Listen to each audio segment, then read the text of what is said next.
Welcome your beautiful faces to day number 4 of the PUBG Mobile Europe Community Tournament. Indeed, this is a fantastic way to kick off the 2022 PUBG Mobile European scene. And I'm not alone. Of course, you can see I think it's to my left, the one and only, the man, the myth, the legend, the beast, I'm running out of ways to describe it, but it's the Sute. How are you doing, man? I'm doing great, Imperium, and you're looking really lively today. Looking good. Thank you. I like the flannel. Also, I found my hat, so the hat's back on. I noticed, man. I like it. It makes me a little bit happier seeing it, man. Oh yeah, thank you. It was actually just in my suitcase, so I mean, okay. I was blind. I don't know why I couldn't find it, but yeah, Imperium, I'm doing great. Thank you for asking. And just going into, we're about to head into day number 4, right? It's yes. I believe we're almost 1/3 of the way in, if I'm not mistaken. So, these games are definitely flying by. They are flying by, and they're starting to really heat up in my eyes. To give you all a little bit of context, let's head into the overall standings from yesterday's games, or at the end of yesterday's game, so it gives us a much stronger idea of where the community stand, how they're doing, and how close it is realistically. France still holding on to the top spot, but compared to game 2, it's a hell of a lot closer. Yeah, France right now is actually, the scores are extremely close to one another. France, as you mentioned, holding the top spot. Romania close behind, only 3 points behind. It's like if you want to consider it this way, right? Like, we see scores this close from time to time, but once these scores, right here you can see the scores now on your screen. France at 203, Romania at 200, Germany at 195. So not only are these scores close community-wise, this is the combined totals of 2 teams representing each community, and it's still this close. Like, I get if it's like 1 team per, representing each area because they're close in skill level, but when you have combined teams and it's still this close, it kind of just goes to show there's a very nice balance of skill within each community in of its own. Definitely. One thing that stands out, well, there's a couple of things that stand out. The first thing is the amount of eliminations that the Germany community has. Of course, most of them have been pulled out by Big. 110 eliminations, currently the highest of the lobby. And to bring yesterday into account a little bit more heavily, fun fact about yesterday's games, up until that point, we had no score. Actually, sorry, we had 1 score above 30 points. Yesterday, we had 2. Secured by Big on one of them, and then the other secured by 7up. So it does show that the standard is rising up, and the likes of the German community not afraid to get those kills. But Italy, yes, they're on 4th, but they have 0 chicken dinners. You need to be executing those wins. Red Moon, La Familia, we're recognizing it. We're seeing what you're able to pull out, but you got to get the job done. It's the only way you're realistically going to break into the top 3, in my opinion, at least. Yeah, and something I want to correlate that I just noticed, you mentioned Italy has 0 chicken dinners, right? I think when you get a chicken dinner, things kind of line up, and you also end up getting a lot of eliminations that match. Yeah, Italy at 63. If you look, further down, the Nordic has 80. Czech Republic 62. Sure, they're only 1 elim short, but the overall score is such a big contrast that, if Italy were to just get that 1 chicken dinner, I'm sure the Italy team, whichever team representing, that community, can pick up a lot of elimination points in that 1 chicken dinner match alone. Yeah, definitely. Now, there is a little bit of a asterisk on Spain's points right now, because they're at 119, but they do have less games played compared to the 5 teams ahead of them. So that does put them in a good spot to pick up a couple of extra points across the next 4 games today, and of course the 4 games after tomorrow. So I'm really looking for Respect and Team Bravos to pick up the pace, to pick up the aggression and get some strong results on board. We saw signs of it yesterday when Rexpect started the day with a fantastic amount of points, but it fell off. Unfortunately, it fell off. It needs to be different today. Definitely, it does need to be different today. With something else that's different today, the groups that are playing. We're alternating groups each day, and for today, Group C is sitting out, so the teams of Chasma, Showdown, Big, and 4 Romania men will not be playing today. So you will not be seeing, Big with their big aggression at the start of each game. Maybe we might see some slower games now, because it was always Big at the start of the show. And well, we're already starting it off on Erangel. Plane path looking very good. And the first thing that I'm noticing is Pachinki. No one is in Pachinki at all. Where Mega Power deciding to drop an Ovo on the southeast instead. And of course, Showdown's not playing today, so that's why they're not contesting in Pachinki. Yeah, but I call that a lack of awareness of what teams are in the same lobby as you. Maybe Mega Power just generally feel more comfortable in Novo, but I would highly disagree with that considering the last 2 days they've dropped in Pachinki. Sorry, the last 3 days they've dropped in Pachinki every single time. So a bit of a little bit of lack of awareness for Mega Power at the start of this game. Yeah, and speaking about the start of the game, we got 7-Up, or I believe this is not 7-Up. Trying to discern, but this is definitely Bravis. Okay, Lemniscate, right, the 8-figure. So yeah, Bravis and Lemniscate in a hot drop split fight. We got 4 players of Lemniscate stacked up together at the tower. It looks like Bravis has somewhat of a surround on them. So they do have really nice angles, but if Lemniscate can understand where the Bravis players are set up, they could definitely isolate players such as Morphe Boy. So Murphy's got to know how to readjust to go back into the sightlines of his teammates, but I don't think he's going to be able to do that, and he gets taken down on his own. Yeah, it's really good coming out from Lemniscate. I really like that and appreciate the kind of 3-1 split that they have. Of course, a few of their players are down to a little bit of health, so although the kill is being confirmed by Bravis, by no means is it absolutely won by the members of Lemniscate. Bravis has no real response in a quick way, which means the first aids are able to be pulled out for the most part from the players from Lemniscate. They're going to go back to the comfort of those buildings. Once again, the 3-1 split, it's good play from Lemniscate. I hope that Versace is given a first aid by his team if it's available, but it doesn't look that way because Freeze, he has even less health, and Shesh, he's not looking too good either. Yeah, the only loot they've had are from these few couple of buildings, and you notice how Bravis also has weapons. That quite means like there's 8 people that just looted these buildings, so whatever little scrap stuff they could get, that's pretty much it. And another player gets knocked from Lemniscate. A revive can go through, but the question is how aggressive will Bravis be? They know that's an opening, and the meds are definitely sure. Lemniscate with 4 players, but the overall health total is definitely less on the Lemniscate side compared to Bravis.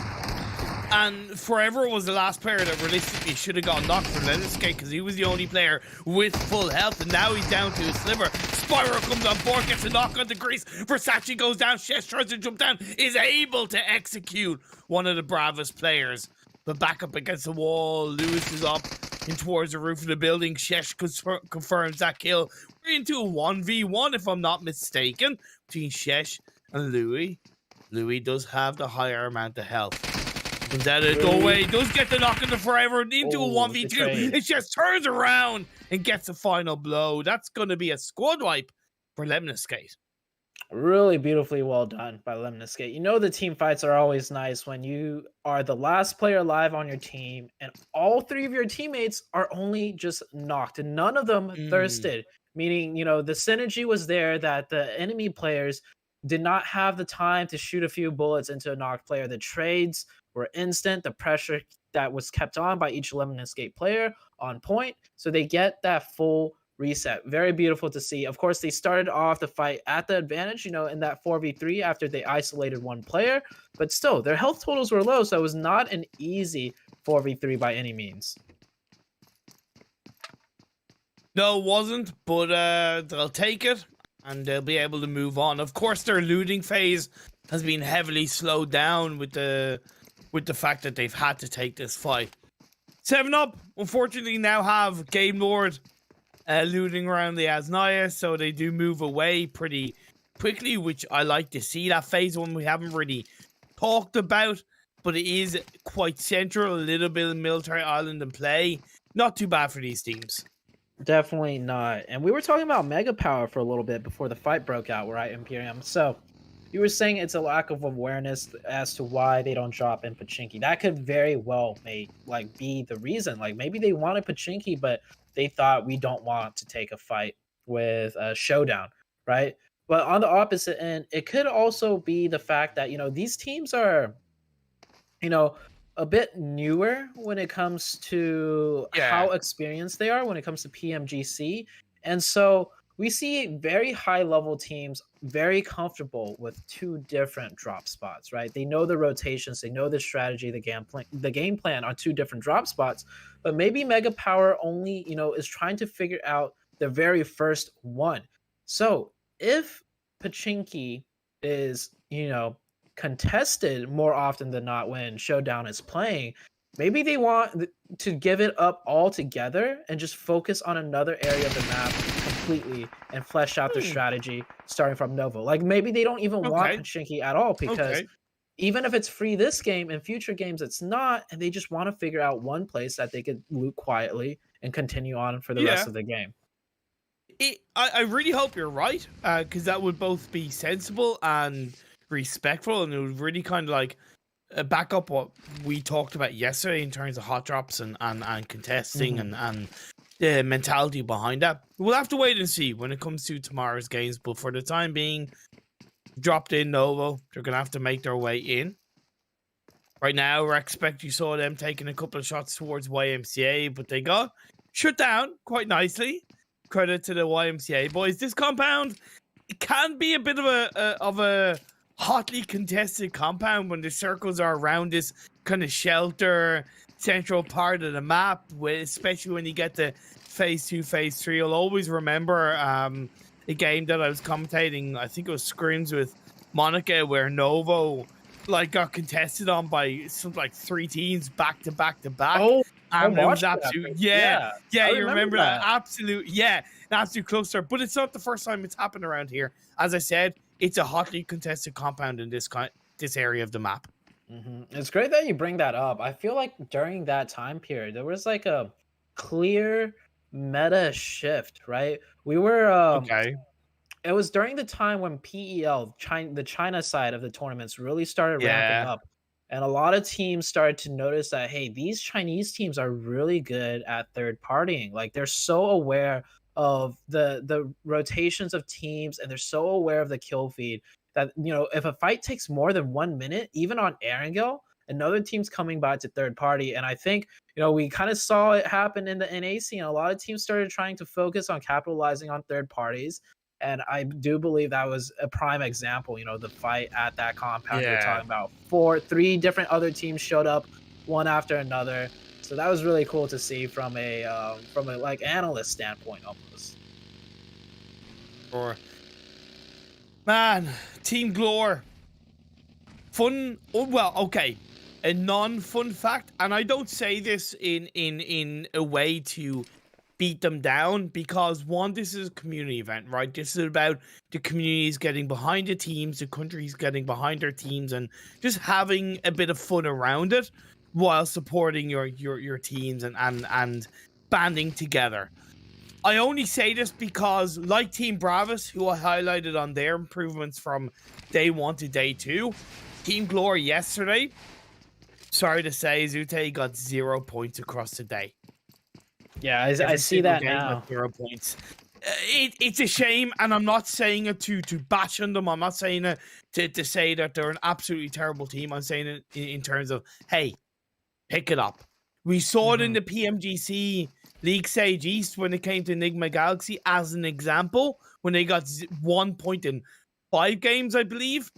So shows what you got. I want to see that teamwork and that kind of turnaround from Team Glory. I know it's at a different stage, a different level, but it's always a sign of a strong team, mentally wise, confidence wise, if they're able to turn it around. We do have the next circle shift. It does go further to the south. Military base still in play, but it is pretty much irrelevant. And just more so pointing out how far the circle did shift south. Now the center of the circle is on that hillside of Erangel, right down the middle. We see so many teams play some very nice splits there. So interested to see which team can get up there, because there's quite a big of buffer zone at that compound we were talking about earlier. With that team just sitting right there, might prevent a lot of teams from going up the mountaintop. Eastern Stars utilizing the lumberyard area, taking a nice little split on the high ground V100 with some amazing shots, almost getting a knock onto Athos. Oh, Octavian, the man himself is playing today. Let's go. Octadaddy, he's also known as. He has an account name called Octadaddy, which I think is absolutely amazing.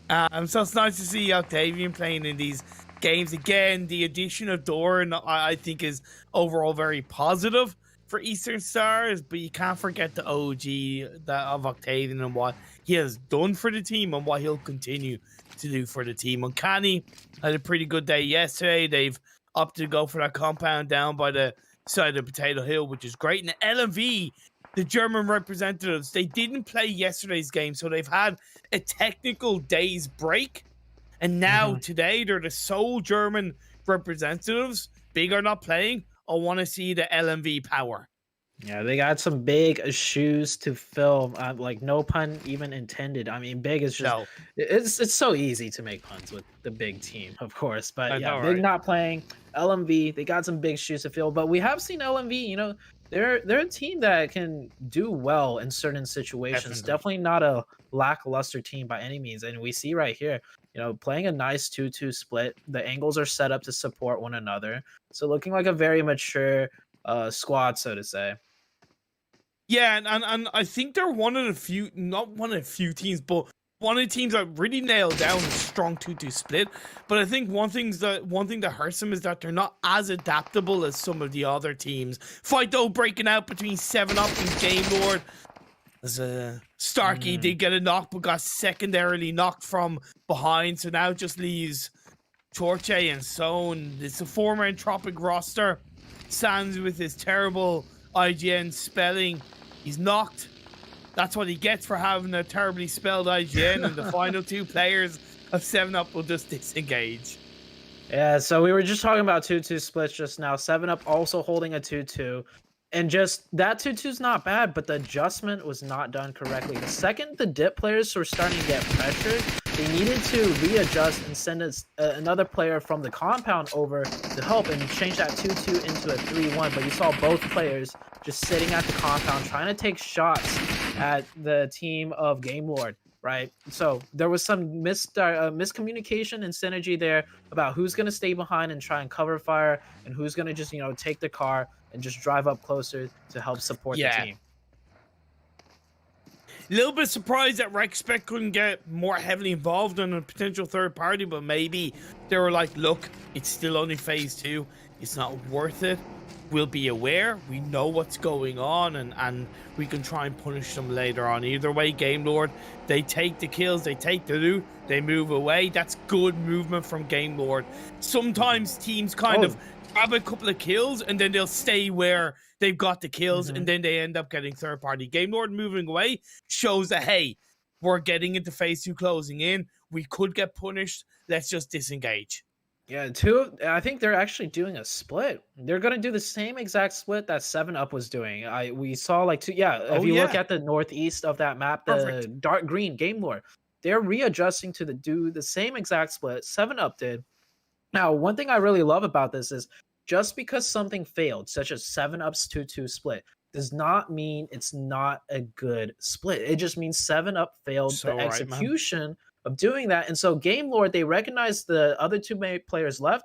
They know the split is a good one if done correctly. So they're going to go ahead and readjust and do the same thing. And now you see the third player and the fourth player starting to moving away from that dip. They're probably doing some preemptive scouting since the next circle is about to shift on up.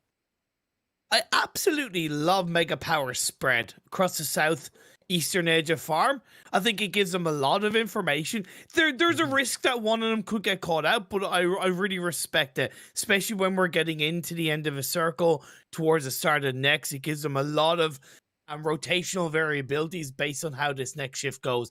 Centralizes up. It's not too bad, but I think now is where they could maybe look to band together a little bit more, because you're going to have Eastern Stars to the east of them, Lemniscate inside farm. They could go for the push on Lemniscate.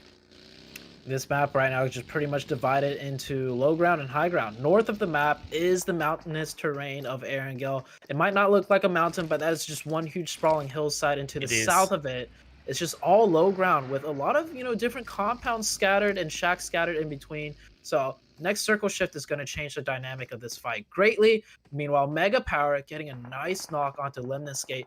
They look like they're neighbors right now, but it looks like the Mega Power team is trying to push closer as Lemniscate gets the trade. A grenade flies in, almost getting a second knock, but it does not fully connect. It was actually a third party by Eastern Stars. Kapahala, the Warlord, got the knock on Rex. Mega Power went for a bit of a breach, but it wasn't really the push that I hope to see. And maybe that's part of the fact that they did kind of band together, but it was like a half band together. Rex unfortunately loses his life. Lemniscate has 2 players knocked down. Lodge's driving in with the vehicle, goes out, has to get the knock on the freeze. That's it. Cold as ice on the shots. Lodge's unfortunately does go down. But at the end of the day, it's a possibility for Mega Power to clean this fight up.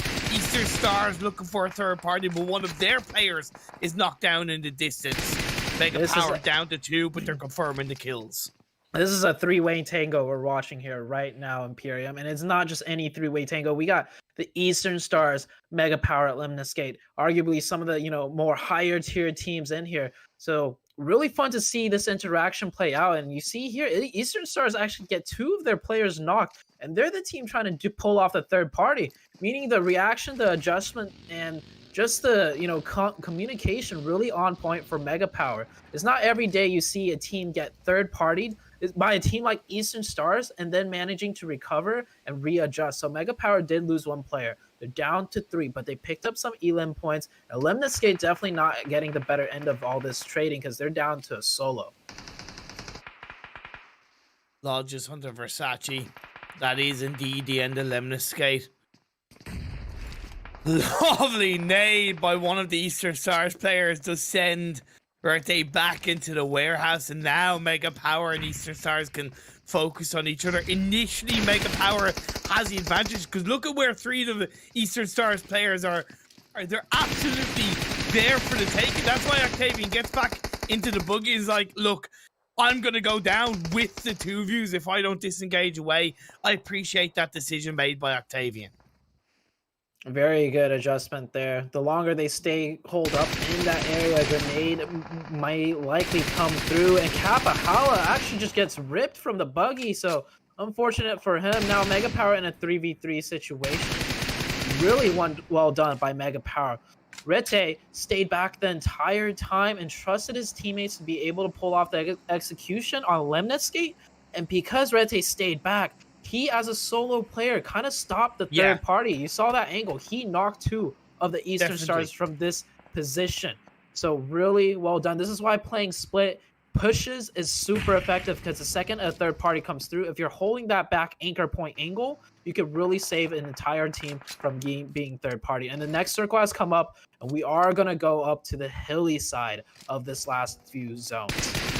Yeah, a lot of the southern flatlands or low ground is taken off the board. 7 up, the final 2 players looking to be finished off by Game Lord. They started a couple of minutes ago. Let's see what they can do. A couple of teams are getting involved though this time around. Golden Esports were not playing yesterday, but they are playing today, representing Portugal. Team that are currently, or the community should I say, that are currently last.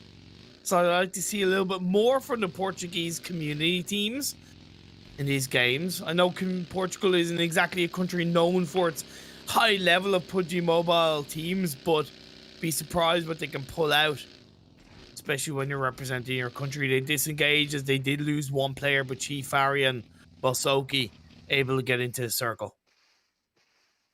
This circle is going to put a lot of teams in a very big question mark, because that hillside is normally just controlled by 1 or 2 teams max. So with multiple teams needing to breach up there to control the advantage position, it's going to be really difficult. I imagine we're going to see more teams just kind of take the low ground and keep their heads down to try and survive. Eastern Star still in a really... Oh my god. That was... Oh my god. What, a 5-bullet burst? And Yeah. he took him down? That was the quickest peak. Wow. Okay, just wow. I'm at lots of words. And what was worse is that 2 of the Eastern Stars players re-flanked around on the other side and got the knock and the retake to the point where the Logist and the third Mega Power player couldn't do anything about that. And when they did, Athos got the knock onto Brite. So the communication, the resilience to kind of turn around ability from Eastern Stars, I know we talk about them so much, but that's just a classic example of just how good of a team they are. 100%. Rex going for their rotation here, breaching on in onto the high ground. Are they going to play the edge or go a little bit further in for a better position? It looks like they do see it's clear, so they're going to push a little bit closer. But as soon as they reach the crest of this hill, I do imagine they're going to slow down, because you don't want to drive blindly over the tip into potentially another team. And now this is what I'm talking about. So many of the teams just trying to figure out where to play in this mountainous terrain. Mega Power, the last player, fella, he's going to get kind of close to the edge, take a quick pit stop, get a better sense of what's going on around him. Game Lord here with 3 players up, trying to control the edge of the zone. They do have a nice circle shift. You see it right there on the top right of your screen. It is going to end on the high grounds now. Team Glore on the Western Edge, like the name of a 1990s WWE wrestler, but you gotta love it. Let's see if they have the moves, the wrestling moves to become the champion of this game. They pushed into the edge of the circle, a couple of shots towards the members of Golden Esports on top of the roadside, the circle shifting up. Northeastern Stars down to just 1. Athos on his own. We saw the 5 spray shots onto one of the members of Mega Power earlier on. He's gonna have to do a hell of a lot more if he's gonna make it into the edge of this current circle. No first aids either. Athos definitely has to commit to some type of play. He can't stay out in blue and try and heal anything up right now. La Familia with 4 members alive. They need to find a way up that mountainside as well. And if you're a team at this point, this late in the game, playing on the low ground, even with 4 players, it's going to be extremely difficult. It's going to take a process of using your cars for cover, using smokes, and using those timings as other teams try and push in to try and slowly crawl and breach your way up to the top. The 100 making their rotation. They have a nice entry point right here, already on the high ground. No real problems there. And 1 player already touched the edge of the next circle. Yep. So not much concern or worry for them. Well, yes, right now, for sure, but where's the spread? Where's the control, right? If you leave it too late, you're going to lose that ability to control. Reznov pushes forward with one of his teammates. That's good. That's what I want to see, the proactivity around when the bullets need to fly out. The guns need to be loaded up, because he needs to gain control.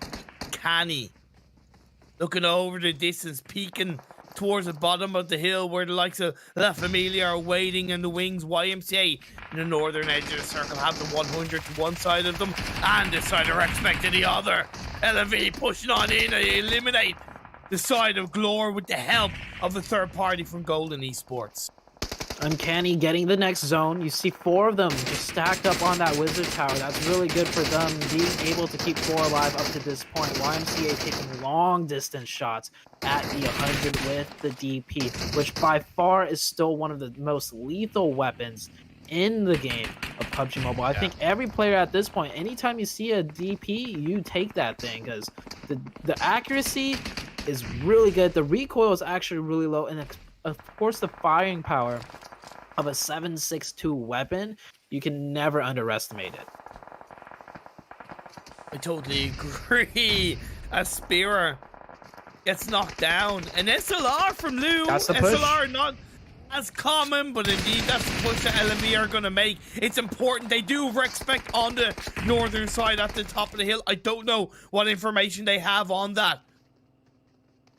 It is a couple of nades flying out, but it's not really a proper push. It's not the kind of push I wanted to see from the three-man LMV side. Lose down to low health. Perks gets knocked by Scotty. If you're going to push, you gotta push. I am aware that Uncanny had a full squad. The LMV don't have a full squad.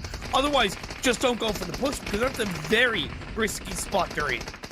I don't mind the push, but I don't like their spread. If they're going to go for the push and breach a little bit closer using that knock, we see top-level teams do it all the time, but as soon as they make the initial push, if they don't full commit, they spread out a little bit. But Uncanny, though, not able to get the better end of it. And, well, LMB, they slowed down that push, got a little bit lucky, I would say, with the reset, and with Uncanny not, you know, really pressing in on them. So LMB will end up taking this fight potentially 3v2 situation at the shack. That's another player down, one player up, and LMB with a clean finish. It did get a little bit riskier than needed, but really well done. YMCA on the other end taking the fight to the 100. Like I said about the 100, you got the position, the anchor point in the edge of the previous circle. You moved up, but where was the control, right? You let YMCA stomp all over you one by one. That's what you get. Expect down to just one player. Bixay Goat gets confirmed with the vehicle being blown up. Golden Esports, they have to push in from the shack into the eastern edge. La Familia down on the south side. I believe they're the only team that's actually on that low ground, and yes, I can't help but think that they probably have the best position right now.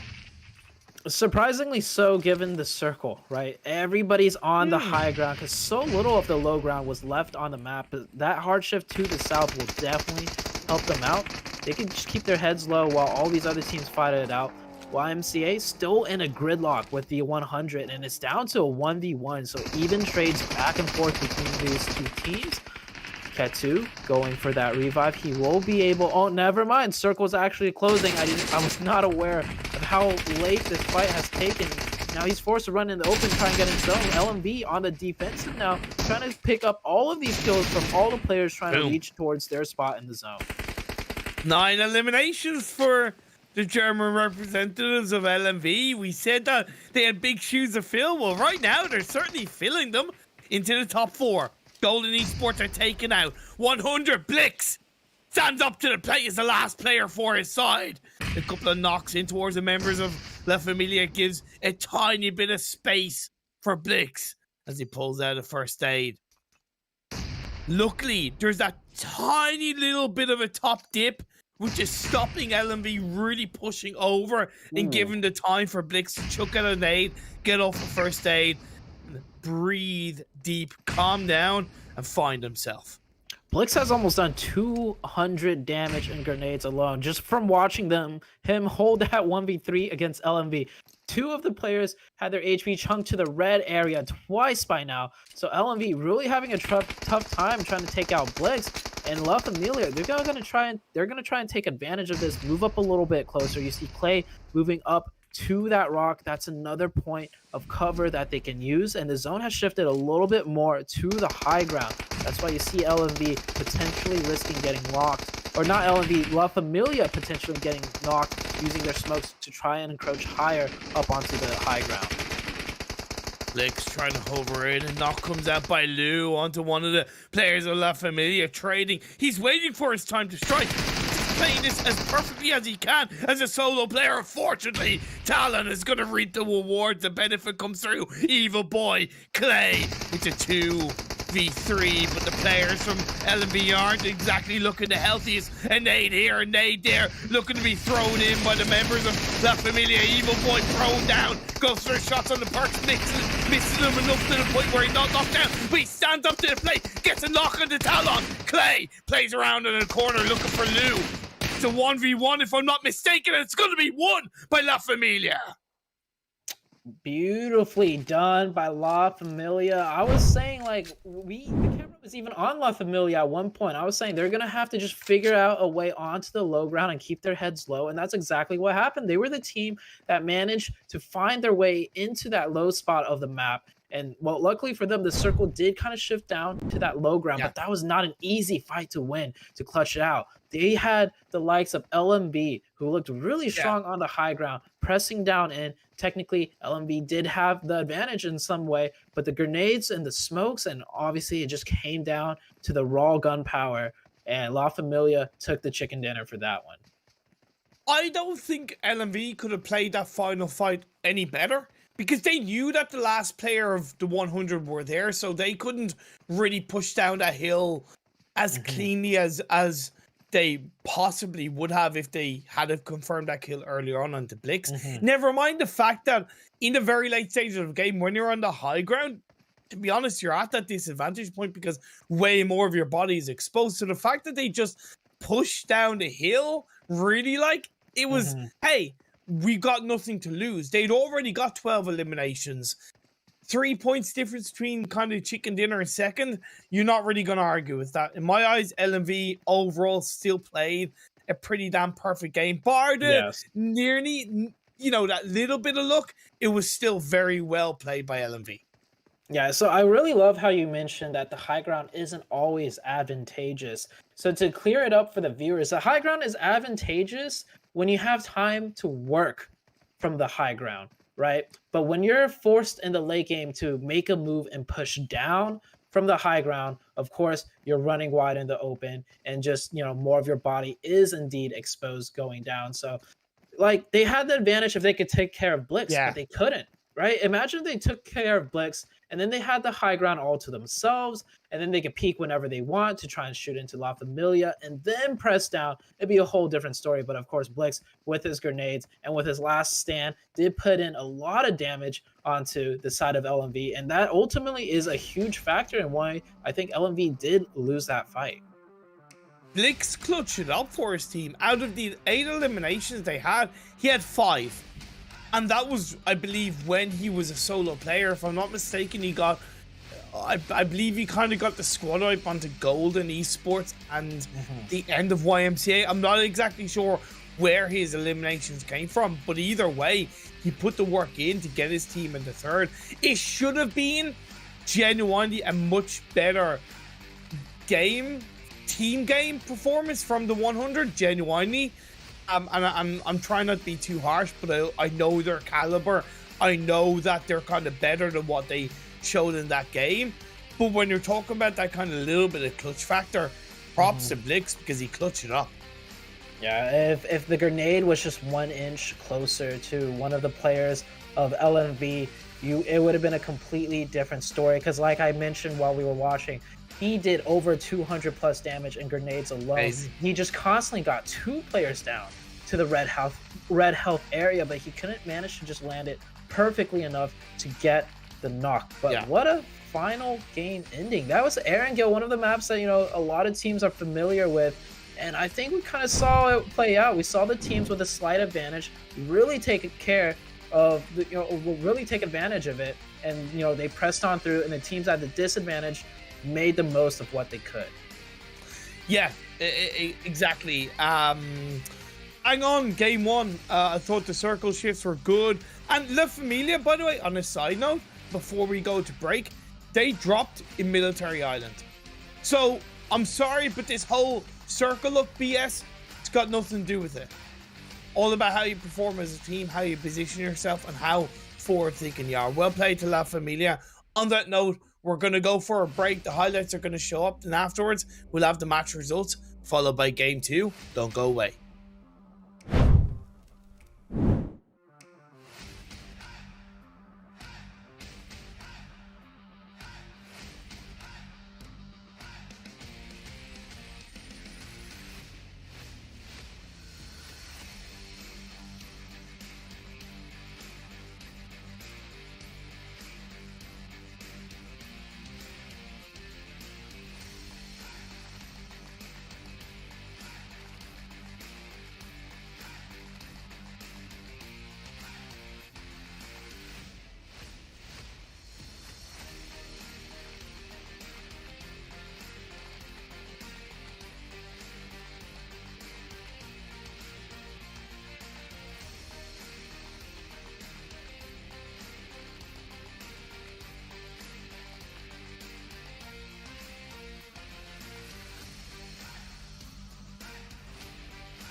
Ciao! Welcome back to the PUBG Mobile Europe Community Tournament. I say ciao because for the first time we have an Italian chicken dinner Zute. We talked about it before the broadcast and the prophecy comes through. Man, I love to see it. Yeah, it's I love it when we mention something on stream, like before the match starts or about to like talk about something, and it comes true. Like the teams representing the French community, like they realize themselves, hey, we have not gotten a chicken. Let's put ourselves on the map, and it, you know, that energy internalizes, and it really came through in the shape and form of La Familia.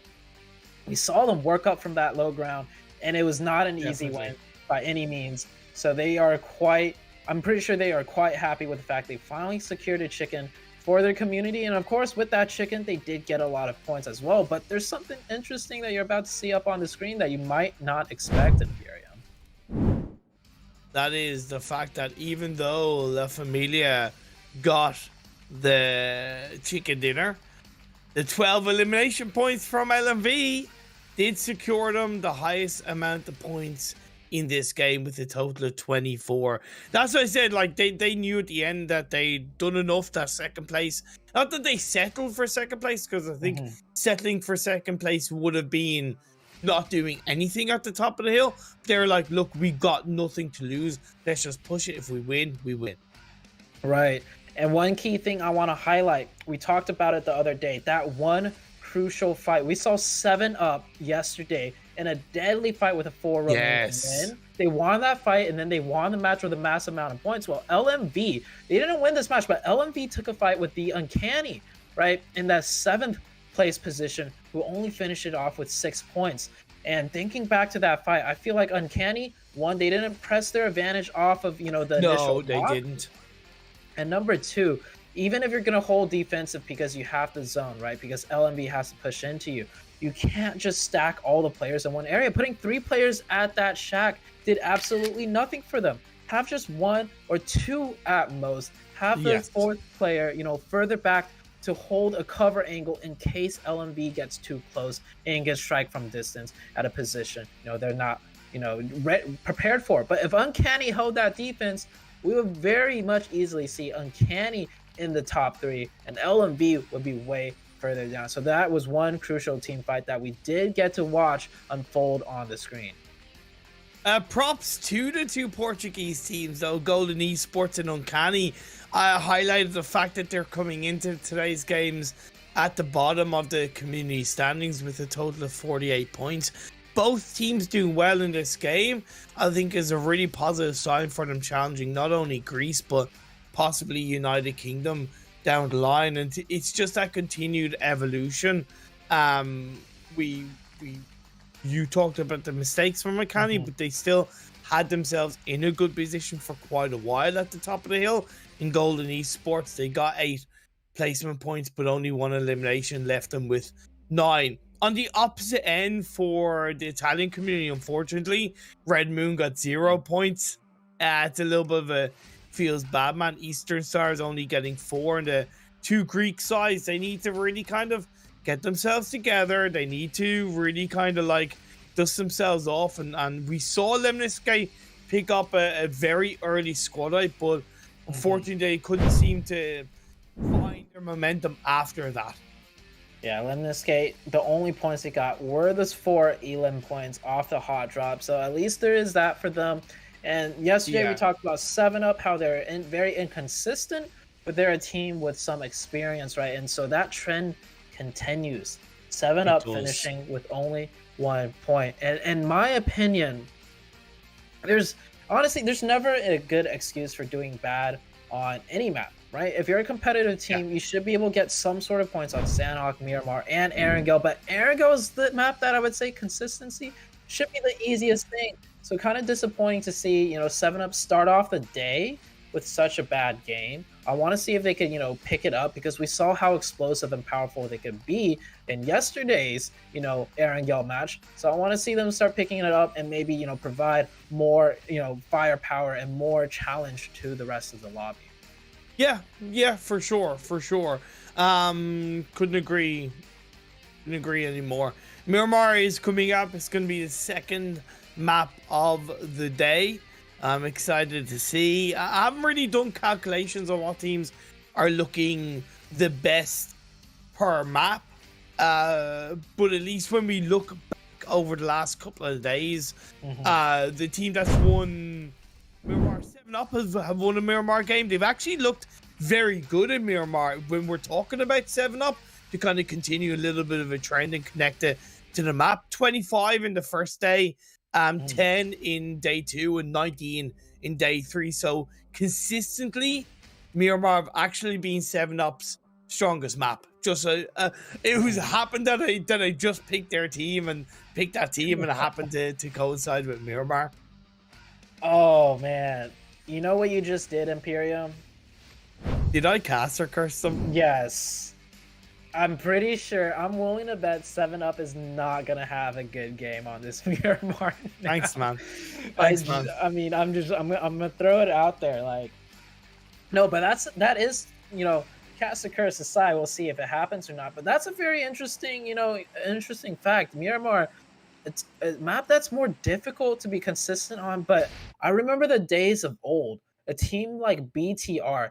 This was their map, actually. BTR was kind of known. BTR and RRQ, those were the two teams that were kind of known for being like the Miramar juggernauts, right? They figured out Miramar, you know, at a deeper strategic level than many other teams, and they were able to kind of, you know, have a more consistent dominance on it.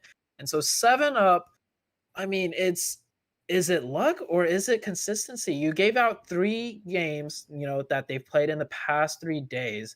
So if they do well again here, I feel like maybe they have figured out Miramar to a higher level. And also, if they do well here, well, I mean, the Caster Curse, I guess it just won't, you know, come true. And the playing path, before I continue on anymore, on the northeast side, down to the south, more towards the middle, not the friendliest of playing paths. We're going to see a lot of teams trying to stretch towards their drop spots on the western side of the map. Yeah, there's a cluster around the San Martin Hacienda area, at least.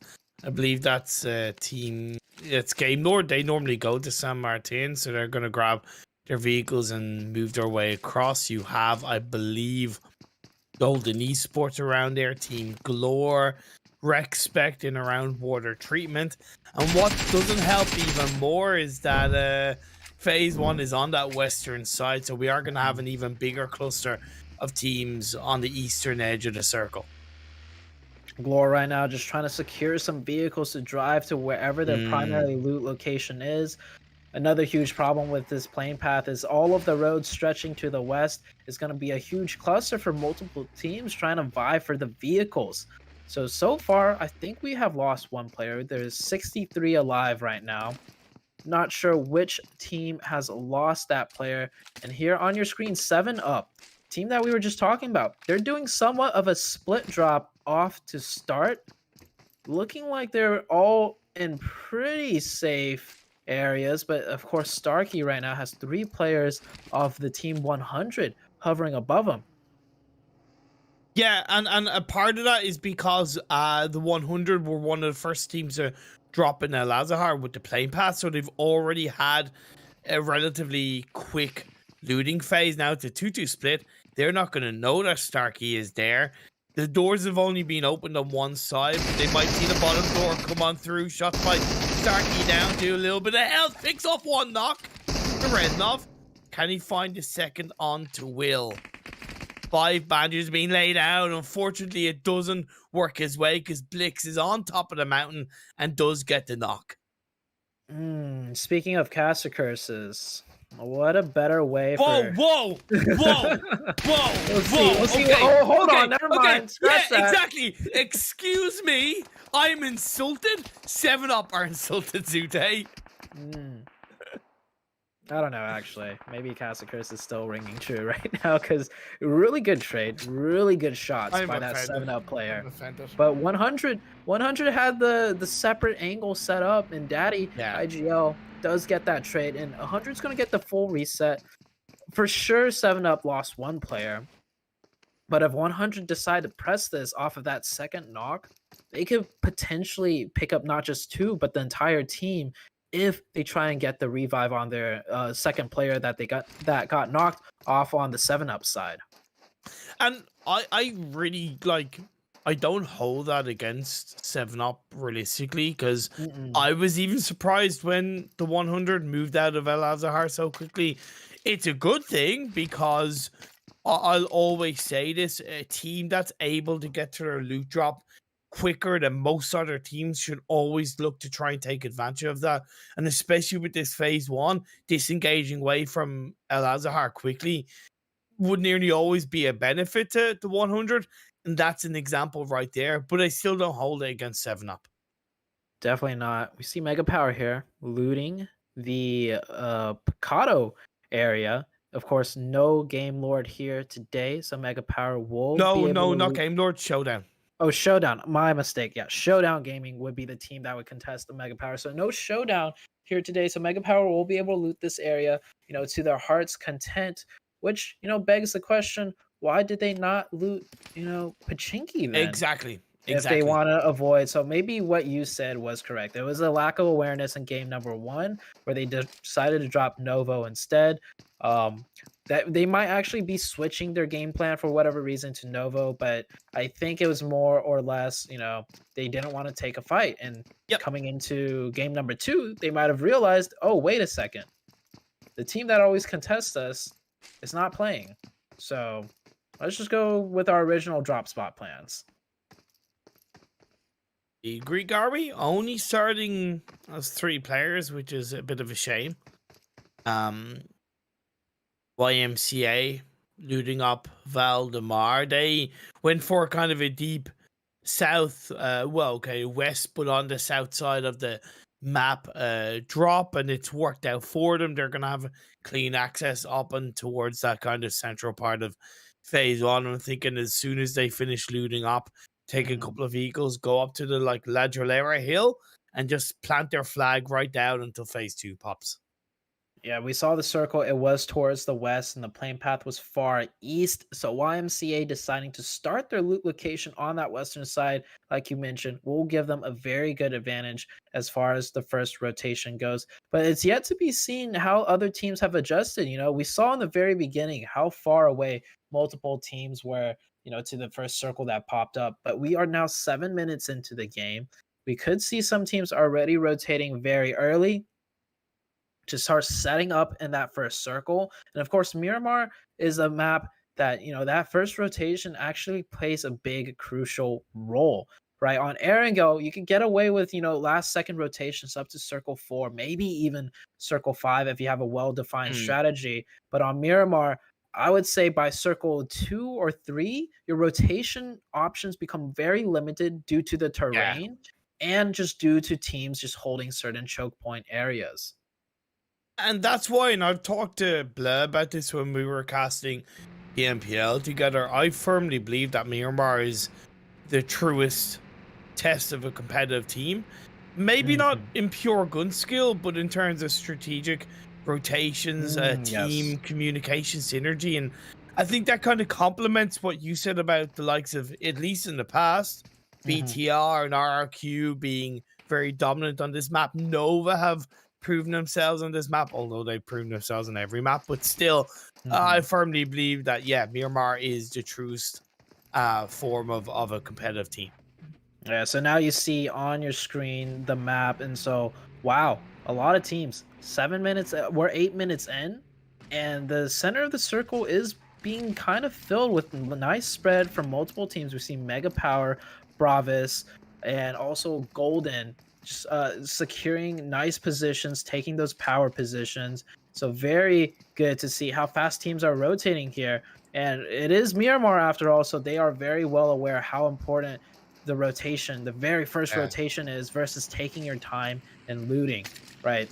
So I would have to say, though, the circles could still shift in any direction, obviously, and the dynamic is well within reach of just multiple different zones completely changing the outcome of how the game will be played out. I like Golden. Actually, I don't know how much I like it because of how big of a split it is at the moment, but I did like this split from Golden Esports. on the Picado Hill, but we see one of the players is going a little bit more north, and he's getting quite close to the players from Uncanny. I know we're still relatively early into the game, but with the playing path, don't take it for granted that it's completely free around you. So I'd like to see a little bit more of a solidified spot being held down by that player from Golden Esports. Yeah, it's great that you mentioned playing path, because if you told me this was a hard Eastern playing path to start and we were only like 8 minutes in earlier when this map got shown, I'd be surprised, because I know, so right? many teams have already filled in onto the western side so quickly. I think that's a nice display of just the overall level of the lobby, right? We keep saying it's not the highest, but literally we're comparing this to the big PMGC tournament that just happened. Of course, this is not a PMGC level tournament, but this tournament has enough good teams to capitalize on those fast rotations and take those nice positions, and also continue to play very nice clean splits. And also we kind of want to see these teams in the future be in PMGC, right? We want them to aim for PMGC. So when we kind of highlight what PMGC teams are doing and kind of comparing them, it's because we want to see them get to that level in the future. It might take a week, it might take a month, it might take a year, hell, it could take even 2 years, but we still want to see the best from the teams here in the PMECT as the game continues on. You know, statistically, out of all the 20 teams playing in this tournament, right, I would venture to say it is very likely not a single one of these teams will make the PMGC. And that's not to, dishearten them. Eastern Stars? Big? Okay, like, Eastern Stars have been in PMGC. Okay, other than they got Eastern very close. Game okay. Nord got ridiculously close. All right. I'm going to kind of, call you out a little bit on that, Zute. Okay, fair enough, but Eastern Stars, I did not have them in mind when I made that statement, but still, like, the level of competition to reach that PMGC level, right? I'm trying to put into perspective just how many thousands and thousands of teams try to grind things out, and it's not to discourage them or disappoint them, but it's more so to give them a fact, to let them know you have a very long road ahead of you, and it's honestly not cut out for everyone.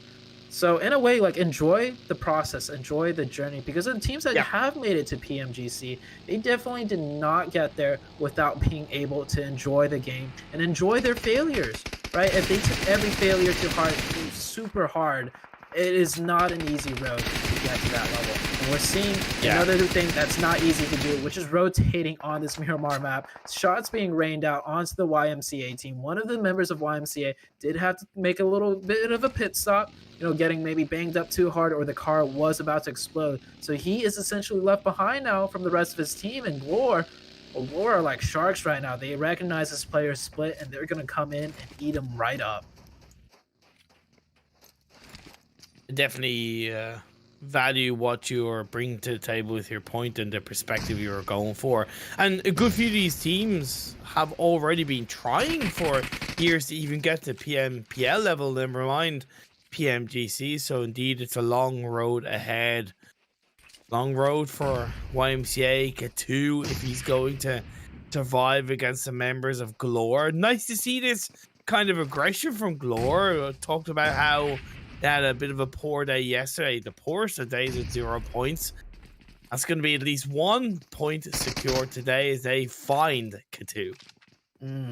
Very good, reaction to isolating that player too. They only used 2 players out of the 4. That's really good to see. You saw the other 2 players hang on back, and even with those 2 players, they didn't make the amateur mistake of, oh, let's just push them together. It's a 2v1, because we've seen so many 2v1s lost because they have to rush up the stairs or go up a certain chokehold. So instead, they took their time, used their util, got a clean knock, and finished up that kill. So Glory, even though they've had very, subpar games, I see that they understand how to play certain engagements out. So I want to see that continued improvement, and maybe this might be the game for them, actually. Starting off with that 1 elim, small start in a match like Miramar, we're only 14 minutes in.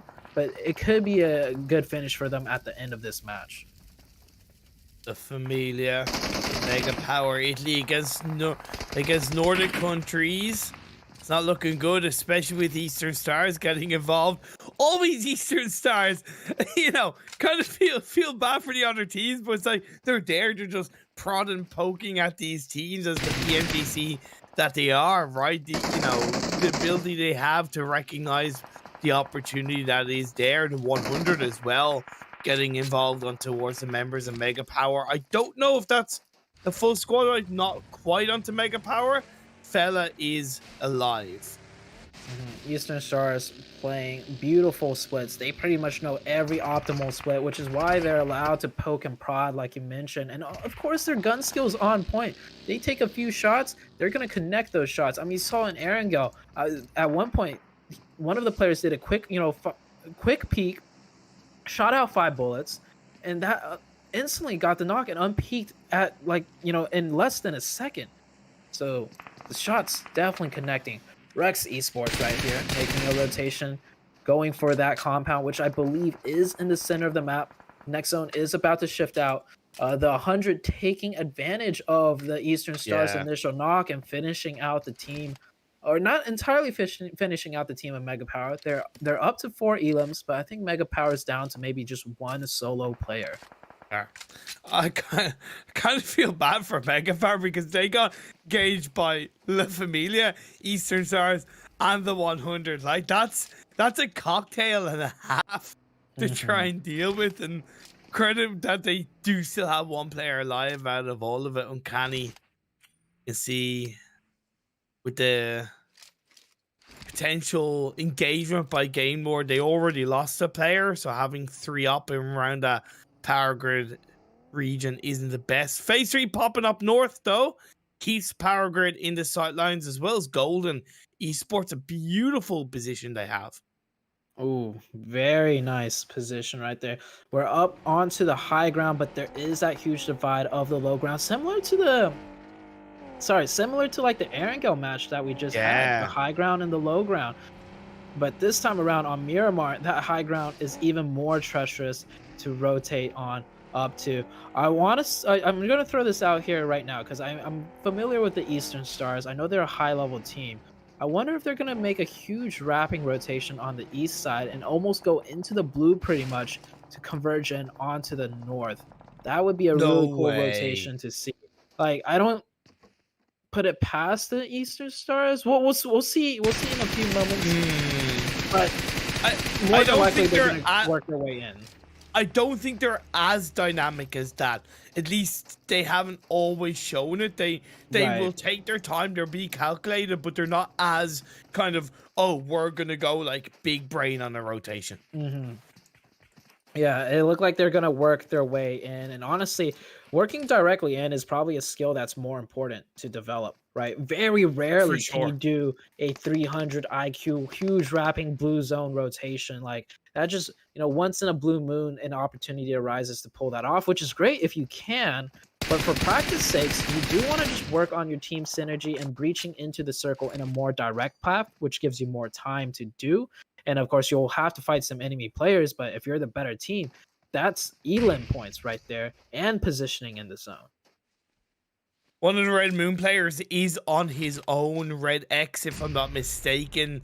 He's done a great job of slowing down Greek Army, of course, only starting as a 3-person team, so technically it's already an advantage. But a lovely nade by Milas sends Red X down to just 5 health. Moves away into the vehicle. Hybe looking to take the shots off. Will he be able to secure the knock? Where is the rest of Red Moon at this stage, right?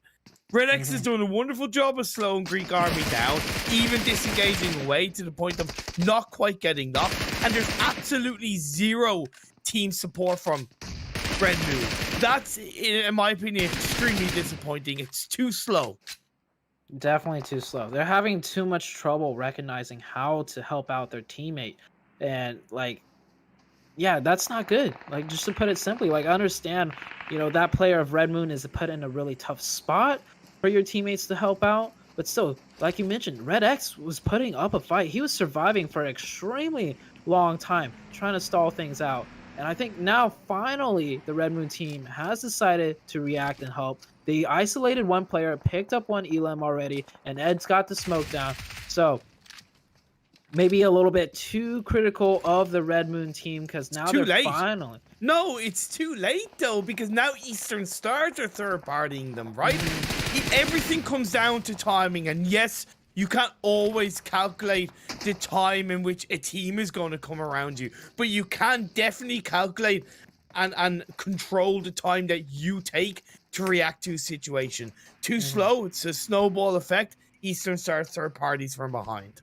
You're absolutely right. So I would just only credit the fact that they knew what to do eventually, but definitely taking way too long to figure it out. Now they're being continually shot by Eastern Stars. They already got third party, they had one of their players knocked. Now they lose another player, and not only that, they're slower on the rotation. They've lost their cars. The circle has shifted somewhere up to the northern side, and yeah, Red Moon, just everything's falling apart now at this point. And Eastern Stars coming in from the edge, looking very good. Oh my god, Athos, see those shots though? Every time Coco moved away, he's like, spray, spray, spray. Absolutely complete suppression by Eastern Stars. Of course, both of these teams do have to prioritize the circle at some point. It has shifted up north. Once again, similar to the previous game, that volatility of the high ground on the hills of Power Grid to the low ground, and where we have Respect 7-Up and I think Golden Esports, but you're able to hold the side into this side. That's why you have so many teams around. Greek Army, the last player, one of the last players alive, unfortunately gets knocked. Hype trying to deal with La Familia. Fortunately, he goes down. Yeah, he gets flanked by the other La Familia member that is up. And Golden is actually playing all high ground. They're just doing a big 2-2 split. And when I say big, it's not big in the sense that it's crazy or anything. This is a 2-2 split we see all the time. You keep two at those shack compounds, right? You see them right there on the left-hand side. And then the other two players, well, who doesn't want to be on top of those rocks? I could see a 360 view of the entirety of low ground. Really good opportunity for them to pick up some knocks and some elims too with that vision control. And not only do they control the low ground, that's probably one of the highest peaks of the high ground as well. So they have a lot of vision and control on the high ground side of the map too. And I like where Respect are, and I don't disagree with this compound and this kind of circle, but because it's so close to the edge of that cliff, you're kind of very suppressed right now, and they just need to consider the fact that Golden Esports are on top of the hill, very well placed around. Red Moon, the last player, gets taken out by the players of Team Bravo, so it's a good crash on the side of the shack. His Eastern Stars, like I said, will need to prioritize coming into the edge of the circle, and they took down a couple of players on one Italian side. Now they're looking for another, a run over potentially coming through. Oh no! It's all gone wrong as the vehicle blows up. Capahala, the Warlord, is the last player standing. La Familia can breathe a sigh of relief. That push looked so good. They got the opening. They almost ran over the other player. But the shots just connected onto the vehicle, and instantly 3 players gone. The Team 100 cleared out their side of the northeastern edge, working it very well. The last player of the Eastern Stars running in from the blue, a little bit too late, does get taken down by La Familia. La Familia right now with 8 elims, and they do have a way into the next zone. Some of the zone is still on the low ground. It's going to be tough, but La Familia looking very strong. A really good start to the day in game number 1 with Erangel, and equally doing pretty well on Miramar. Yeah, they did lose Evil Boy, unfortunately, by the Warlord Capahala, so having the extra player up could have really made a difference on this push into this next circle. We'll have to wait and see what they do. Shifting into the favor of both Respect, Golden Esports, and 7-Up, as well as LMV a little bit. More in the open field, and 100 up as a full squad. Good play by them as they cleaned out Uncanny earlier on, as Game Lord up on the north have to try and get past the side of Team Glore. So Imperium, I hate when I get asked this question, but with this zone, with a continuous 50-50, I'm just really curious. If you had a prediction, where is this zone going to end? Like the very final one. Is it going to be on the high ground or the low ground here? Low ground. I'm calling Rex Specs compound. That's where I'm calling it. Yeah, it's a tough question. It's a tough question, and I get why you don't like it, but I also appreciate why you asked it. Yeah, it's a constant 50-50 right now. Game Lord's right on the high ground, just continuously punishing Glor. Glor getting the worst of both teams, both Rex and the Game Lord taking shots at Glor. And in situations like this, I feel like Glor should have almost just took the fight to Game Lord and then try and make that rotation. And Game Lord meeting a similar fate, but at least they picked up some elim points potentially on the Glor side. And ooh, Rex really trying to hold this down right now. The solo player stopping everything. BK took a risk, but I appreciate why he did it, and it works out. A little bit similar with the 100 on the other side is Golden Esports are on the tippity top of the mountain, but let's be fair, they're only halfway there in securing this chicken dinner. Good couple of shots as BK gets the first aid off into the safety of his compound, throws an aid in the direction of Game Lord. He knows that the job is not done. He knows he has yet to really clean up the French side. It's Bravis down by the edge of the rock. They can really do absolutely nothing right now. They're not in the circle. The Familia is dealt with behind them. The only thing they can hope for is a wing of a prayer, a distraction to get into the edge of the circle. Golden just chilling right now, taking huge advantage of that high ground. They're up to 8 elims already with 4 players alive, and I'd be curious to see how much damage they've received. I don't think any players can really, challenge them with that position up there. So they're just having free reign over the entirety of the lobby at this point. So that next circle has shifted. More of it is on the low ground, like we predicted. A little bit of the high ground still in play. If it does shift to the low ground, what is Golden going to do though? Like, they have a really good position, but it's not like they could really jump off that mountaintop. Maybe they could navigate it, go back into the blue just a little bit, and then press on in. But Golden does need to make second contingency plans right now, in my opinion. Yes and no. I think they can potentially have a position to push down the hill, but in my eyes, they're committing to the top and they're trying to pick up as many elims as possible. 12 right now. Similar to LMB in the previous game, they're at the point in the game where they don't need to worry about winning the game. They've got enough eliminations where a second, even a third, would be more than satisfactory for this side.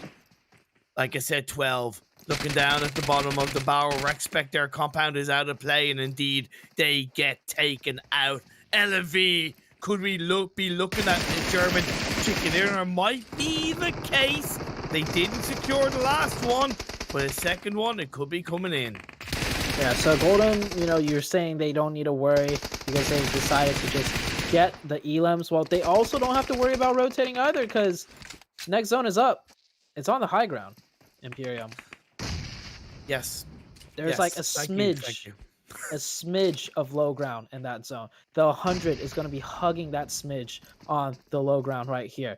But there's still another circle phase left. And with Golden controlling 90% of the circle, it is most likely going to end up on that high ground. We're down to 3 teams. Hidan, of course, last player alive. Not much he could do, but he's got the M24. It's your time to shine. Show us the highlight. Get that highlight clip. Get that nasty knock with that peek. Okay. Barely missing it. He went for it. He went for it. But this is what I like about Golden Esports. They're not resting on their laurels with this game. They know that the 2 players from the 100 are hugging the side of the cliff. Marcio has that grenade in hand right now. You see it. Is it going to connect? Can he lowball it in? I go a little bit too far away. He takes a couple of damage. Hidan is found by Louis. He went for the shots. Unfortunately, Hidan didn't work out. 2 teams left up. Golden Esports. And the next zone. I think the 100 have some of the next zone again. That circle did kind of shift to the south. Yeah, I mean, it matters if they can survive this, grenade onslaught. They only have 1 member up. Golden has managed to found 1. But oh no, Marcio knocked himself. Faria knocked himself. Please don't throw this game, Marlowski and Louis. He's made it down to the bottom of the hill. The revives are going to be laid out. All the while, that time has been given over to the 100 to get the revive off themselves and their backup as a duo. Surely they should have looked at the situation, at the fact that 2 players were knocked into kill feed by fall damage, and they should be able to push forward. But they also know that one of the players of Golden Esports is at the top of the mountain, so if they peek a little bit too much to the left, they're going to get blown up from the top of the mountain. This is very tricky for the 100, and they get thrown up. Golden Esports pushing in as Phase 8 Blue Zone starts to get towards the tail end. This is so close. Can the 100 pull it out? It's been a good result, but not quite. Golden Esports pull it out. A chicken dinner, and a deserved one at that. Golden Esports. That was very, I want to say that was very well played, but the 2 fall damages were completely unnecessary. At first I just thought there was no clear safe way down the hill, and they chanced it, right? And then I saw that 3rd player just kind of, you know, oh yeah, there's like some stairs right here, pretty much. Like there was like a 5-foot fall just right there. Yeah, so I mean, Golden, congrats. Next time, be a little bit more patient, right? This time around, they still secure the chicken dinner. They got the win, and obviously, they did not have the correct patience, otherwise they would have found it. Now, you translate that into future matches where they can also get the chicken dinner, but not as easily. That's when that patience will factor in. So hopefully, you know, that was kind of a learning point, not just in the Miramar map alone, but more so from a standpoint of the team itself. Like, yo, we messed up there. We should be a little bit more patient next time and explore our options and think a little bit faster maybe. But nonetheless, congrats to them. And LMV, really good game again. They finished in the top 3 and the 100 with the 2nd place finish. It's really good to see this 100 team back in action, doing really well, very consistent. Yeah, good from the 100, because Showdown, as you said, are playing for their sole UK representatives in today's game. So having the good results that they've had is more than positive. I still gotta say though, not only Golden Esports, of course, because they did get 9 points in game 1, but Portugal as a whole, as a region, props to them. Real big props. I can see them overtaking Greek. They're showing bigger strength in these games, and they're showing the evolution. And I think the chicken dinner by Golden Esports in this game too is the biggest indication of how much they've improved, because you can turn around and you can say, oh well, they had the circles, they had this, they had that, and the other. There's one thing getting the circles, but there's another thing controlling the circles. And honestly, the way they had that spread out, the way they had themselves positioned, it was perfectly executed. Genuinely, they might have had more competition around them in a higher level, but that doesn't matter. In this lobby, in this game, they absolutely controlled it beautifully. Yeah, they set up the split correctly very early on. They had that 2-2 split. You know, like you mentioned, in higher level lobbies, the challenge to hold that 2-2 split might have been greater, but they recognized it and they did the correct strategy and they got the win. So very good to them. And I just want to say, I feel like every single day, Imperium, the lower teams, the lower level teams, or the teams behind in points at least, has been continuously catching up and turning things around. So I really am loving to see how teams are, you know, really just getting fueled up to do better each and every day. 2 games down, 2 more to go in today's PMECT action. Don't go away. We're gonna have the highlights coming up. Then after match rankings, game 3. Don't go away. See you guys soon.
Welcome back to day number 4 of the PUBG Mobile Europe Community Tournament.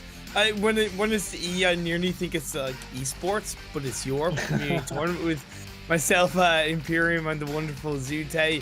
Just seeing the end of the highlights there with Golden Esports having a wonderfully controlled game with a well executed chicken dinner overall, and once again we're just seeing an evolution across the table with a number of teams getting good result after good result.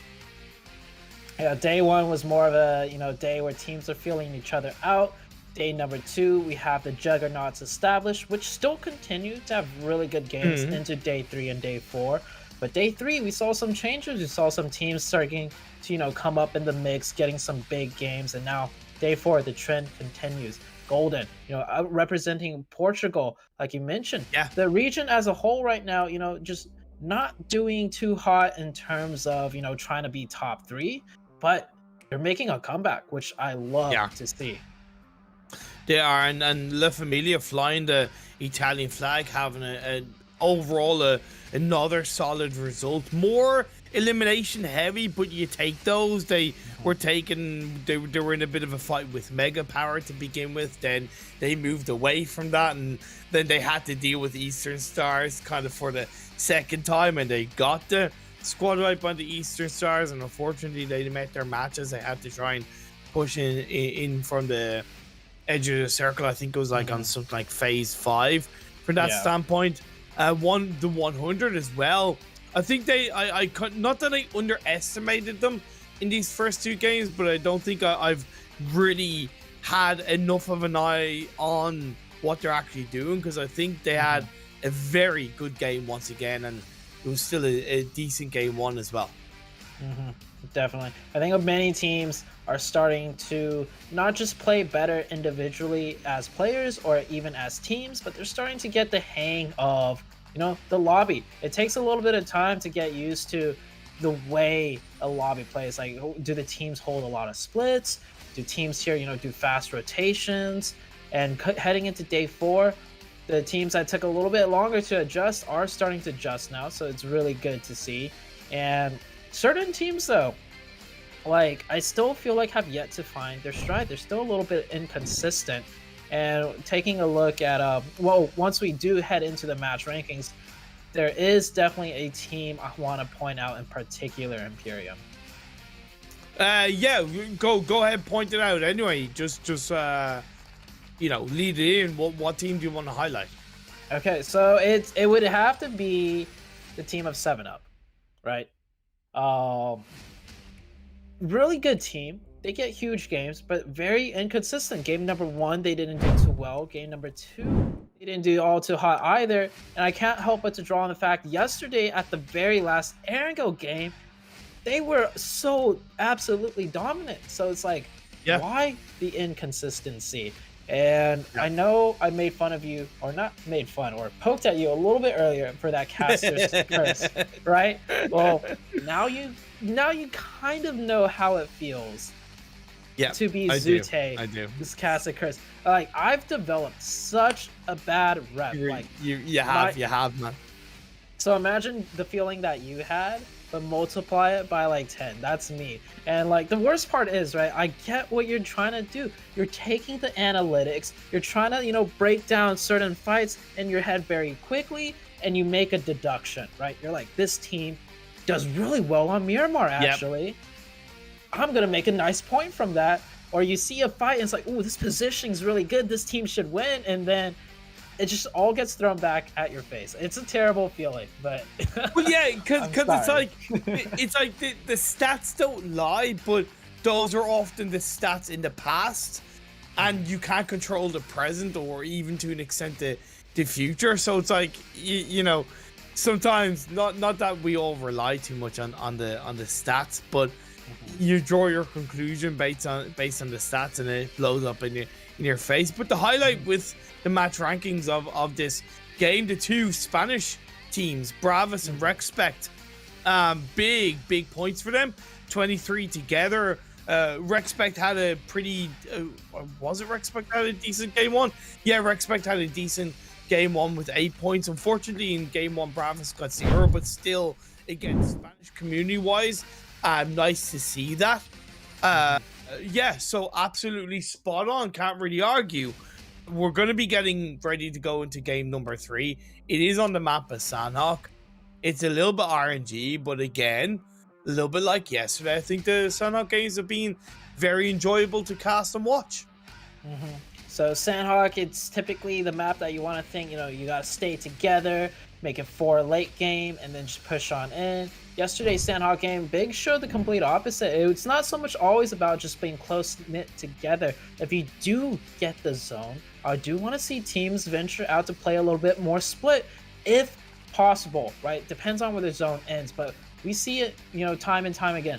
Playing split on Sanhok is actually the way to go when you get the circle, when you got to play defensive. If you hold up together, you just get too much, you know, pressure all around you. So when you play split, you can maybe, you know, press that pressure out a little bit more. And well, we'll have to see exactly where the zone ends on Sanhok. We have not seen a Northwestern finish yet. And I know at the PMGC level, it seems to happen a lot. So I wonder if it's going to happen on this 4th day of the 4th match of Sanhok. I've been calculating some points in the first 2 games, and what I love is that the teams who've done kind of very well over the first 2 games are all in different communities. So LV from Germany, 35 points in 2 games. The 100 UK, 38 points in 2 games.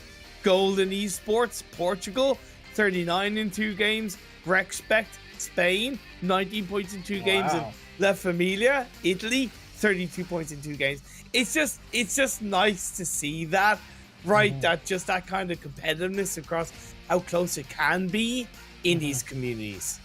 Speaking about how close it can be in these communities, like let's draw on the overall scores, right? Coming into today, we saw in the overalls. Give me a second, I'm pulling it up right now. Yeah, so we saw in the overalls, France at 203, Romania at 200, Germany at 195, Italy at 177. So match by match, these teams are still keeping it very close and tight-knit to each other. And what makes it even more amazing, and I've got to give a lot of props to LMV as we're getting into the 3rd game in Sanhok. Romania, France, between Eastern Stars and Game Lord, they haven't been looking too hot. So with the amount of points that LMV has scored, they might just have put Germany on top of the rankings. Of course, still 2 games to go. But again, the spice continues to fly as you get into Sanhok. Take a look at the split drops on Sanhok. Amazing. I've seen splits before, but not to this degree. Like it looks like wow, okay. Yeah, very different. Even at the PMGC level, we don't see splits of this nature. We do have 16 teams in here, right, Imperium? Like this is 16 teams. It almost looks like a 20-team lobby, like just amazing with how much of the map is filled. And the first circle does pop on up. It will be towards kind of more of the southwestern side. There is the potential still that we might get that first circle shift, hard shift up to the northwest. And so we might see a potential ending on that island. But this circle, Imperium, definitely a tough one, because navigating from the east island to the west is usually spells death for a lot of teams. Yeah, for sure. The teams are going to be tested more than ever in Sanhok into today's game, I feel. It's where the kind of uncompetitiveness of this map can really hurt its reputation with this kind of circle. But there's a way to play around it. So, for example, the 100, looting Painan, that's great. But in my eyes, they need to get a bit of an early spread across the southern hill of Painan, and maybe have one a little bit more up north towards the bridge, so you're able to grab that information. LV on the trifecta, already a great place to be in this kind of circle.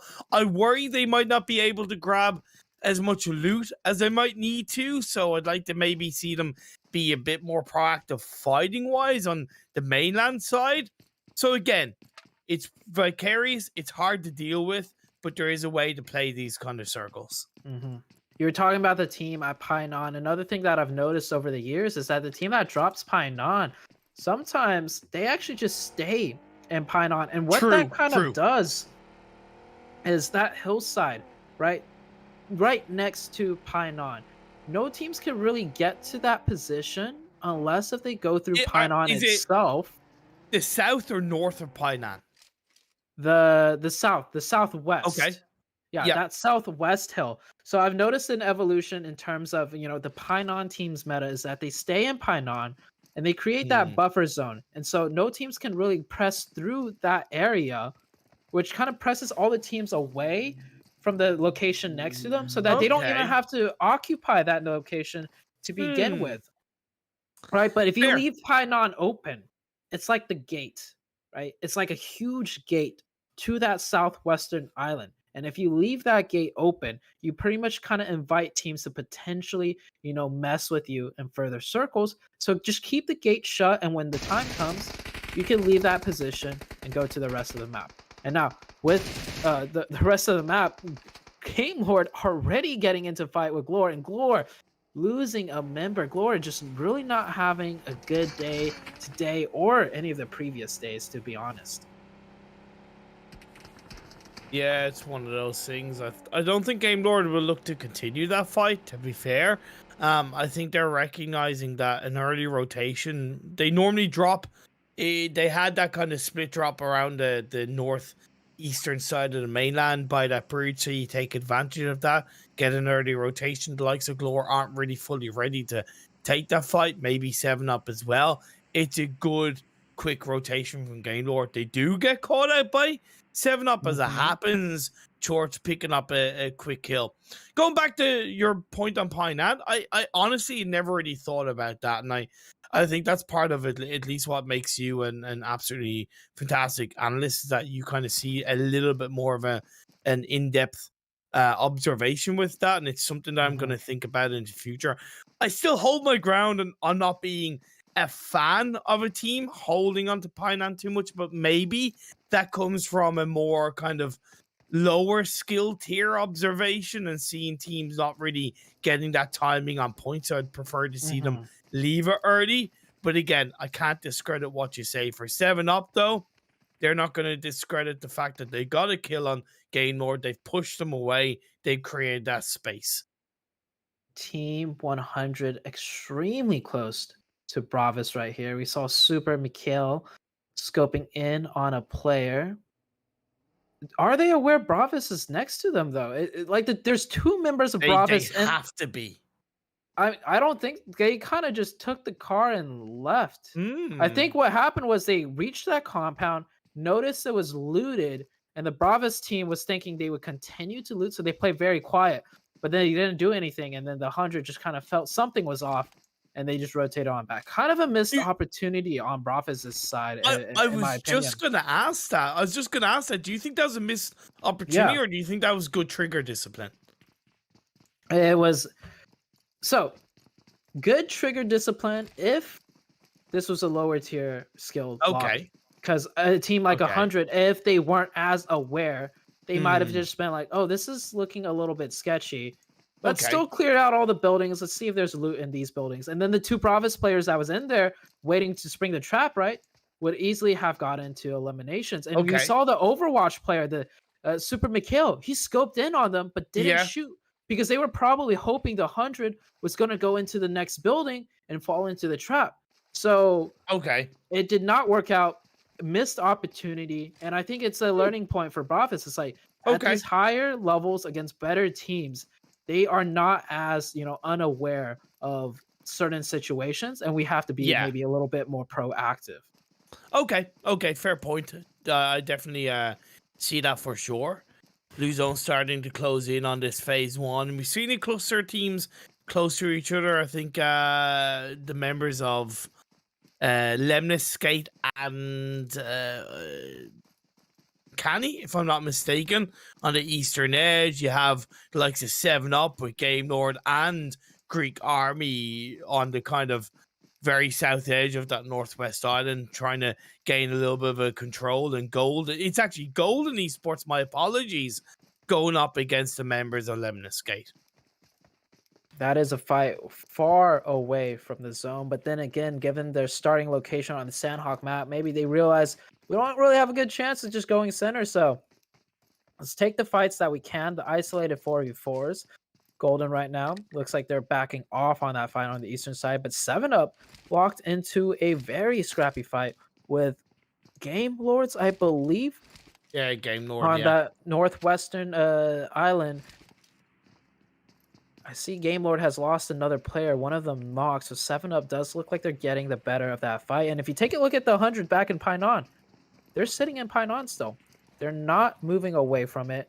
And we were talking a little bit more about it earlier, but one team that drops Painan that I watch all the time is the Nova team, the PMGC, the back-to-back PMGC winners. And when I watch them in PEO, which is the China tournaments that they play in all year round, they do the same thing. In some circles, they will just have Painan for themselves, and they will just sit there and stay there until maybe even 2 or 3 circles later. Then they make their move and they leave the Painan city.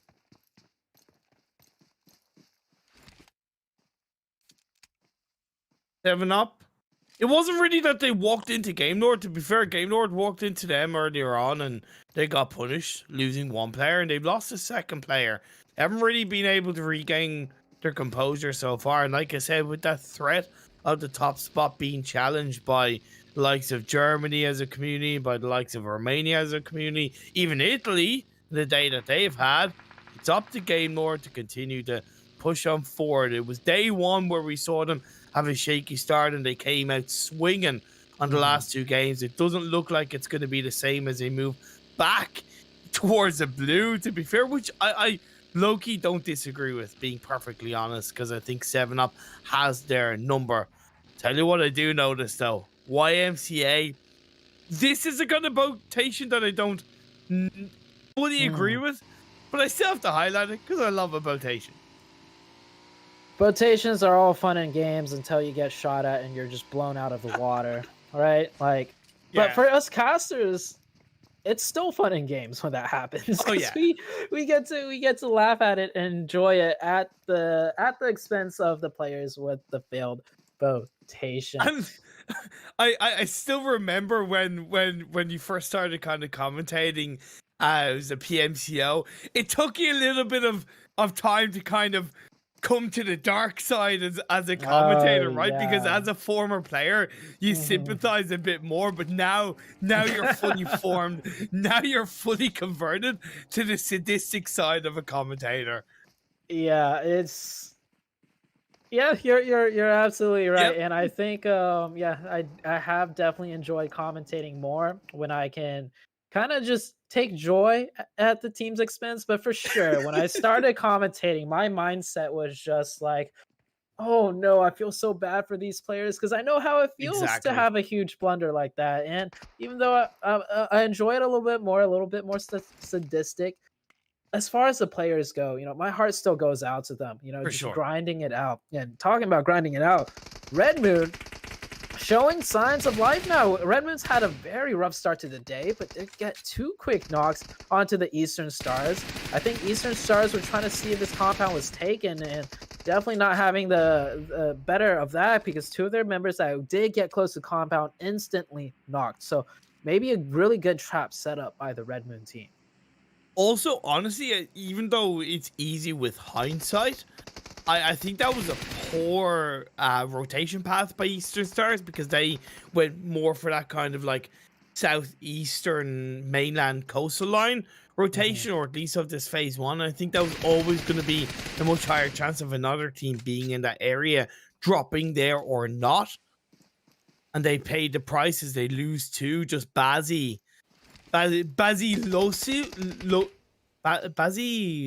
I don't know what the second part of that name means. I must ask him. But Bazi Kapahala, the warlord, left standing. Red Moon, I love the flank by Versace. It's going to leave in a 1v1, but I think that's a great level of suppression.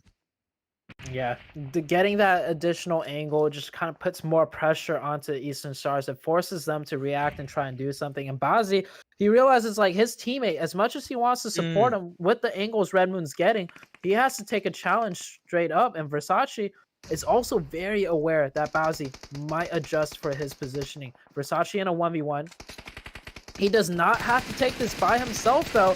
And wow, okay, the angles of support just so happen to be there.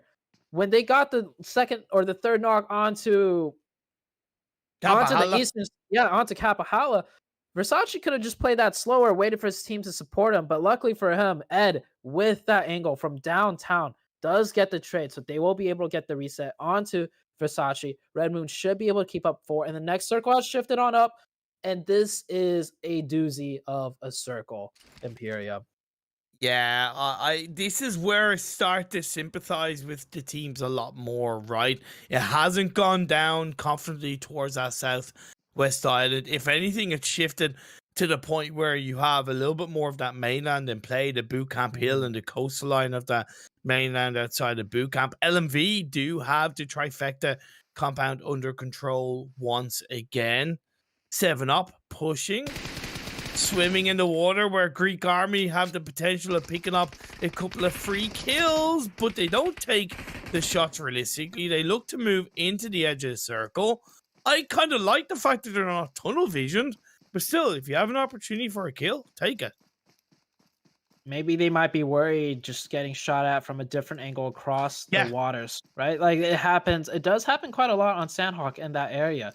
So right now we have, Lemniscate coming in. The last player of Lemniscate actually down to 1 HP, and all he's got are bandages, so he realizes time is short.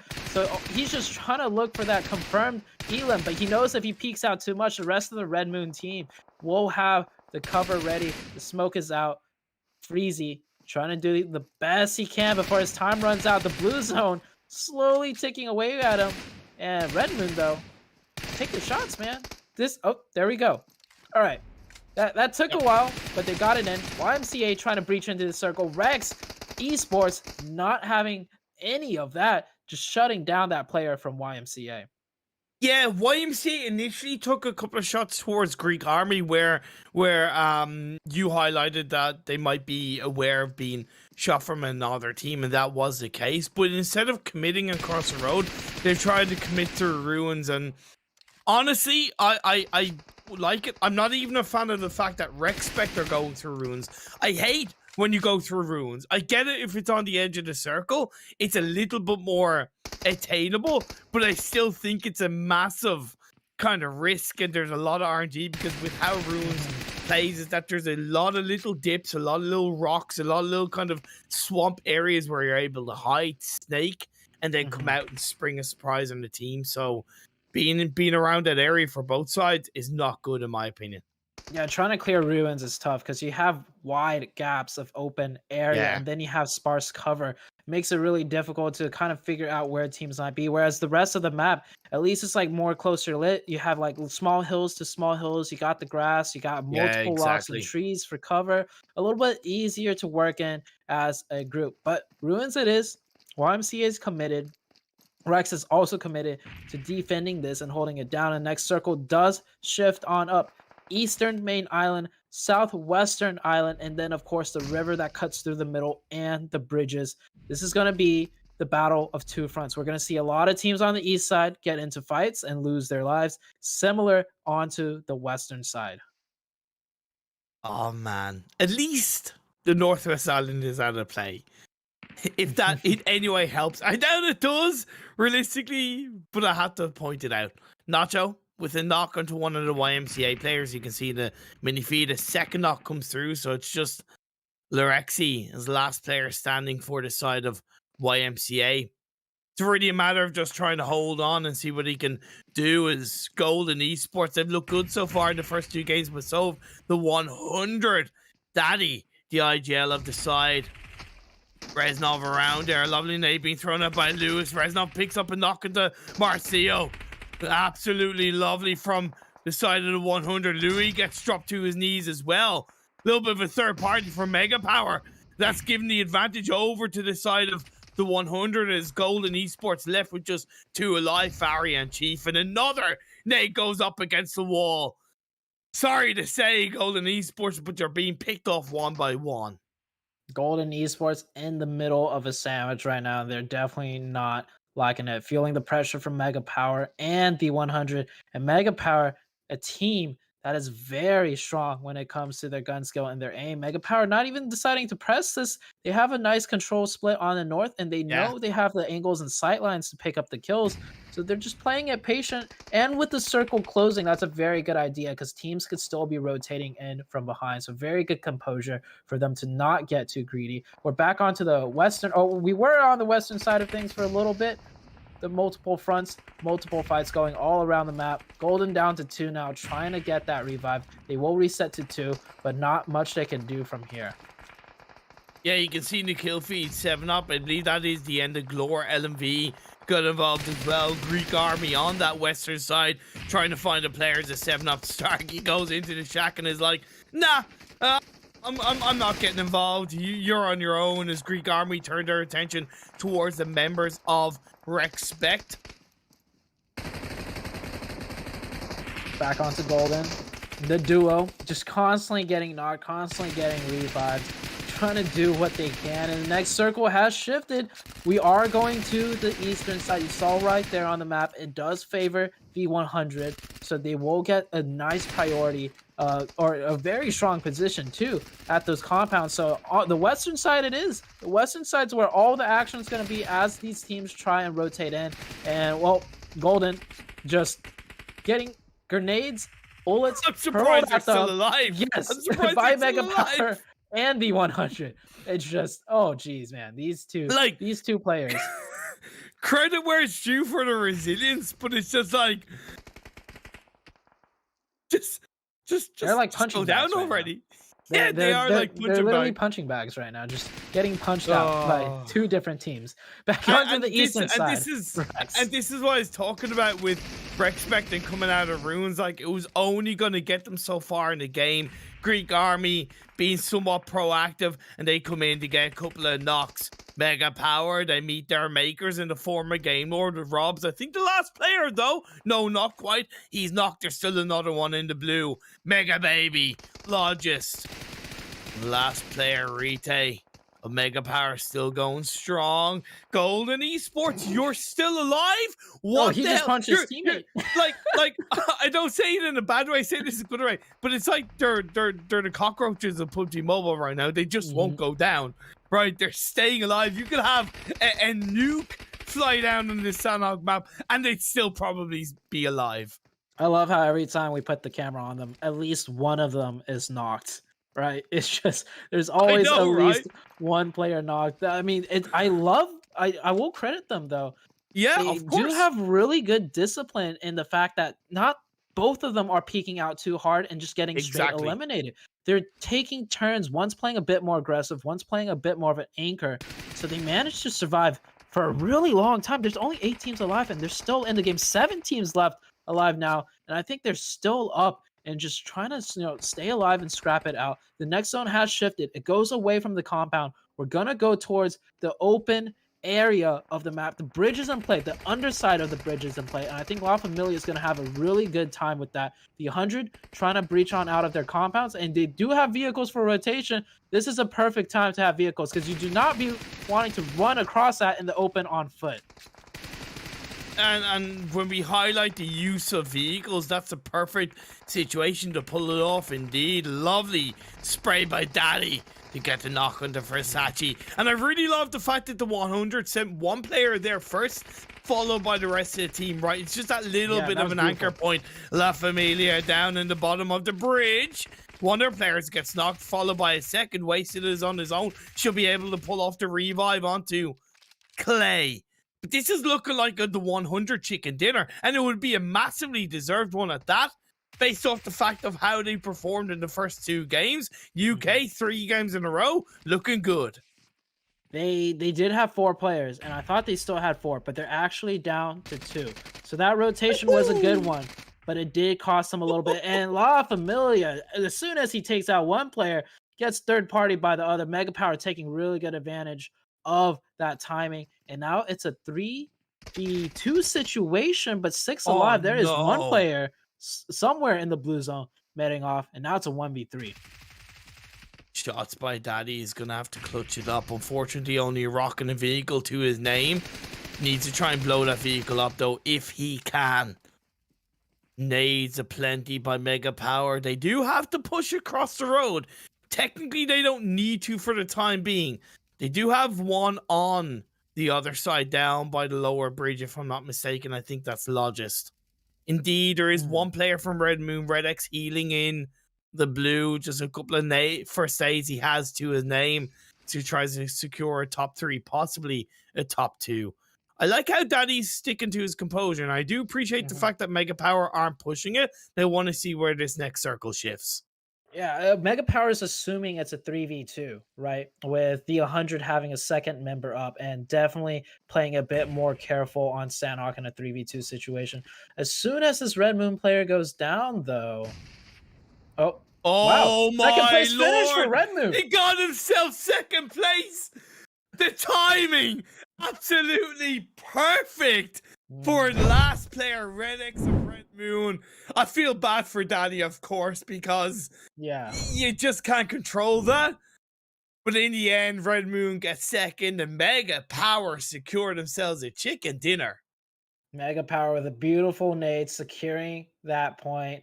Mega Power playing that extremely well. We saw the discipline they had earlier, right? They could have played a bit more greedy, could have played a bit more aggressive onto Golden, but they just held their territory control. They held their split, and eventually that control led to a chicken dinner. Very nicely played by Mega Power. And the 100 showing consistency as well. Very well done by them. It could have been a completely different story if that short car rotation worked out, but they lost 2 of their members. Yeah. And it just that just happens, right? Maybe next time around, they keep 2 of those members and they have a 4-man team and they get the chicken. But it was the correct play. It was well done. I love the setup where they kind of hopscotched over by first sending one player.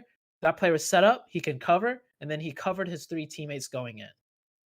And that's something that, you know, as commentators, it's sometimes so easy to say, oh, well, this was wasn't the right thing to do because it didn't work out, and this was the right thing to do because it did work out. Whereas, and at least I found myself doing that a little bit too much, whereas I've needed to maybe take a step back and recognize that, hey, just because something doesn't work out doesn't mean it wasn't the right move. And I think that's a really good example of that. Like you said, it was the right move that they pulled off. It was just in that moment, in that situation, it just didn't work out, but they pulled it off as much as they could. And still, honestly, another top 3 finish from the 100. You can't argue the break they had as did them wonders. Yeah. And I also want to give credit to Red Moon, right? A team that we haven't seen utilize the med strat at all. And Red Moon, a team that's been looking kind of shaky, right? So they were. Yeah, they adapted to it on Sandhawk of all maps. And they had that early fight with Eastern Stars, which they played out very well. They got the full wipe on Eastern Stars. And actually, that makes a lot of sense now why they had the med strat.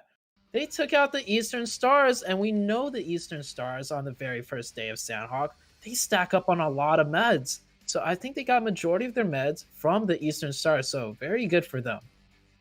And it was an okay result from La Familia as well. So again, when we were talking about the overall leaderboards and the communities rising up, Romania, France, you gotta start sweating because both Germany and Italy and even Spain, they're looking for that top spot. Even the UK as well. The highlights are ready. We're gonna go for a break. We still have one more game to go in day 4 of the PUBG Mobile Europe Community Tournament. Don't go away.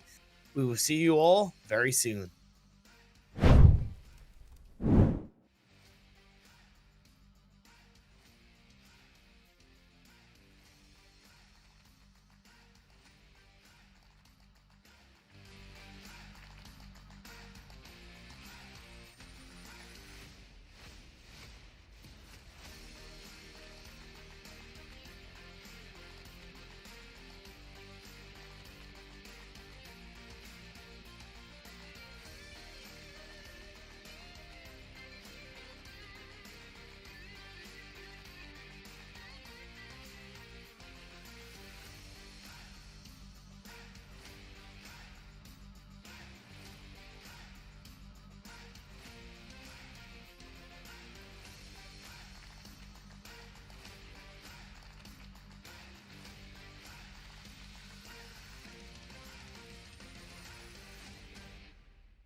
And we are back 3 games into the PUBG Mobile Europe Community Tournament, day number 4. We have one more game to go. Mega Power, they won the 3rd game, but it's been a rise of the Italian community off the back of this game 3, Zute, Red Moon, La Familia. They look good.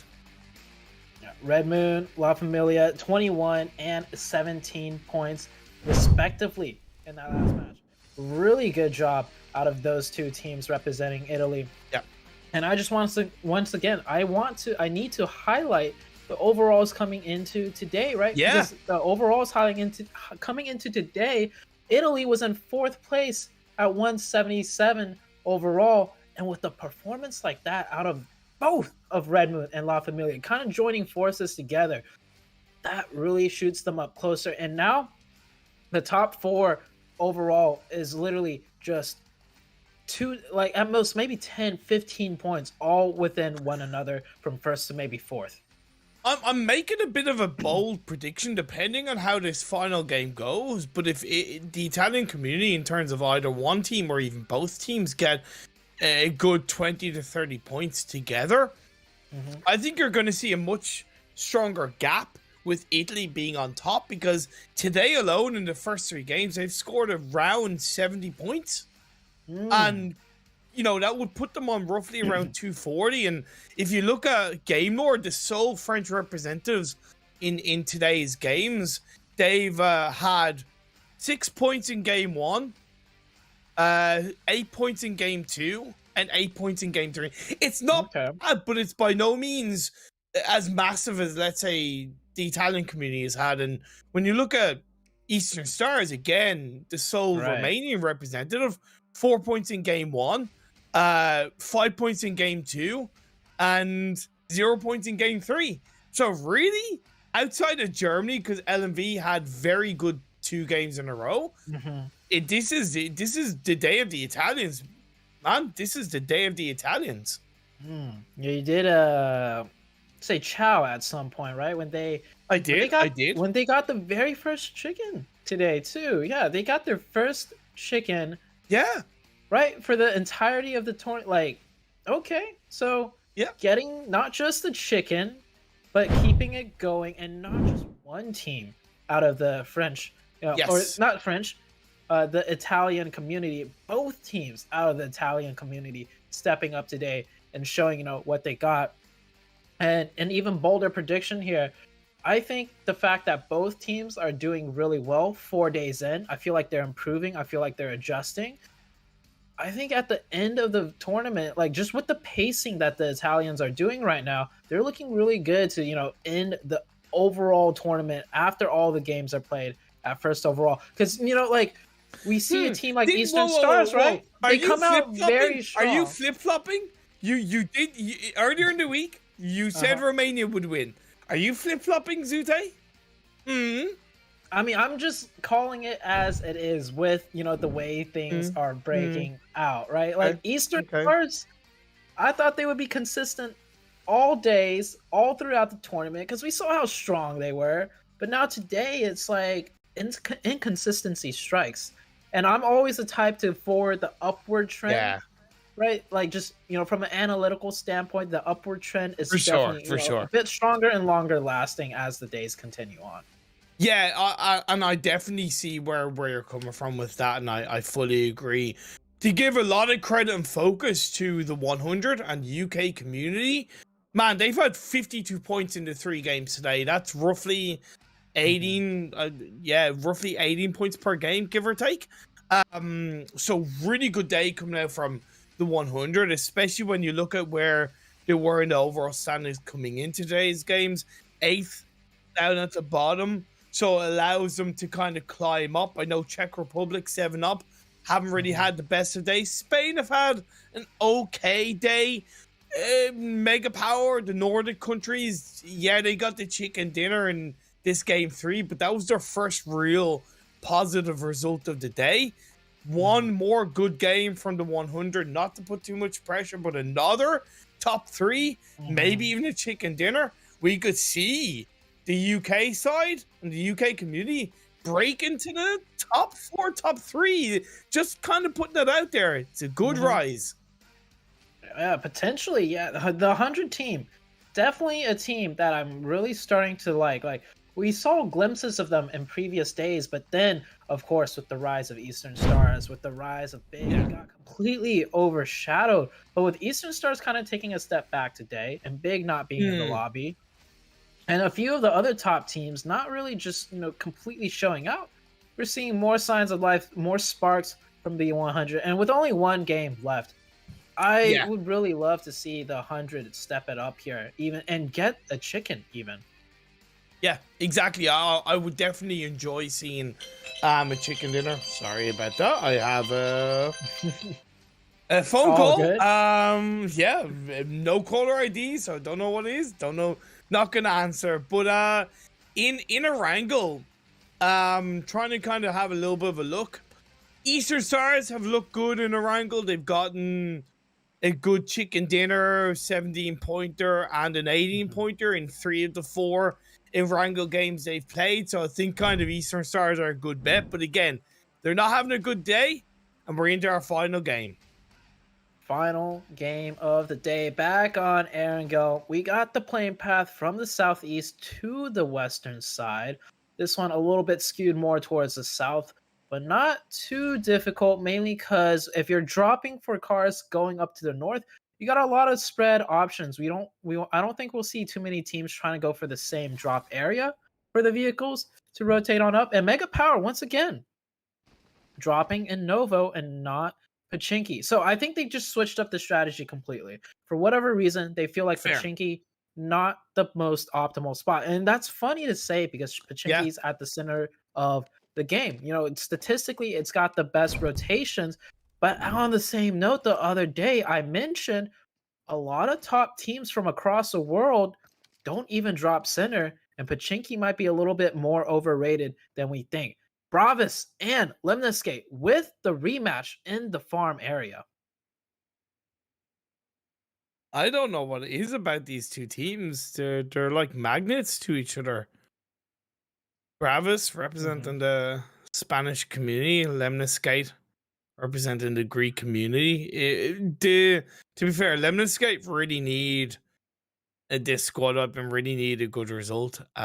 Being perfectly honest, because it's been a bit of a slippery slope of a day for the Greek community across the board. So I'd love to see them win it, as much as I recognize that Bravis have improved, and also the Spanish side could do with an overall good end to the day. But so far, nobody's been knocked. These two teams definitely don't like each other, because we saw them, drop on Erangel in the first game and fight each other, but it was in a different section of farm. Now it's like, it's still farm, don't get me wrong, but it's quite literally, oh, we see these guys dropping here? Okay, everyone follow them. We're going to challenge them. Right? That's exactly what's going on here. So the fight is starting to break out. One grenade almost locks Louis. Louis definitely isolated from his team, and nobody able to really support him right there. He put himself in a terrible position, and I think he should have readjusted a little bit earlier. But Bravis now down to 3. It might be looking like Lemniscate might win this fight again on Erangel. Yeah, it's a unfortunately common trait in which players do. It wasn't quite a wall, but it's like they hook themselves to either a wall or a side of a shack, and it's like, yeah, I'm safe here. No, that kind of puts you at risk of a nade way more than you think. It's kind of what happened to Louis. But I do appreciate Lemniscate. They initially split dropped, and you did see 2 of their players come in with a vehicle very quickly. So Bravis made the same mistake game number 1. They lost a man early on because they were isolated, no angles of support. Same thing happens game number 4. So hopefully they see that as the key mistake. There's a lot of mistakes going on here, but that's definitely one of the key ones. Not knowing how to position yourselves to be able to be in the support sightlines of your teammates. Yep. Lemniscate, on the other hand, doing a really good job isolating players one by one, using that car as like a battering ram to take down the pieces of Bravis. just dismantling them at this part. And I think they're now looking for yeah. the kill as they're sending all 4 players across to the Bravos side. I like this rotation. They're going around because they don't want to drive all 4 directly. in one vehicle, though? All 4 in one vehicle? That's a bit of a bold move, Cotton. I get it, but that's a bit of a bold move. I think they only have 1 vehicle, right? But I love how they rotated around the side and they didn't drive straight into Bravos. But Bravos already knocked one on the rotation if you didn't catch it earlier, and now they got his second knock. Now it's a 2v2 with the drop shot that almost comes through. And it's a 1v1. Does it come down to 1v1? I believe so. He only has a shotgun. He only has a shotgun. Is he going to make it blast? He is going to make it blast. Bravos come out on top and let them skate. They get absolutely blown to smithereens. That was a 2v4. Bravos clutching up the 2v4. The first knock out of the car, I get it. Why you're so questionable about all 4 in a car, right? That's just more chance of someone getting hit, and it did happen. But even in the 3v2, Lemniscate definitely messed that up. Why did one push into warehouse on his own?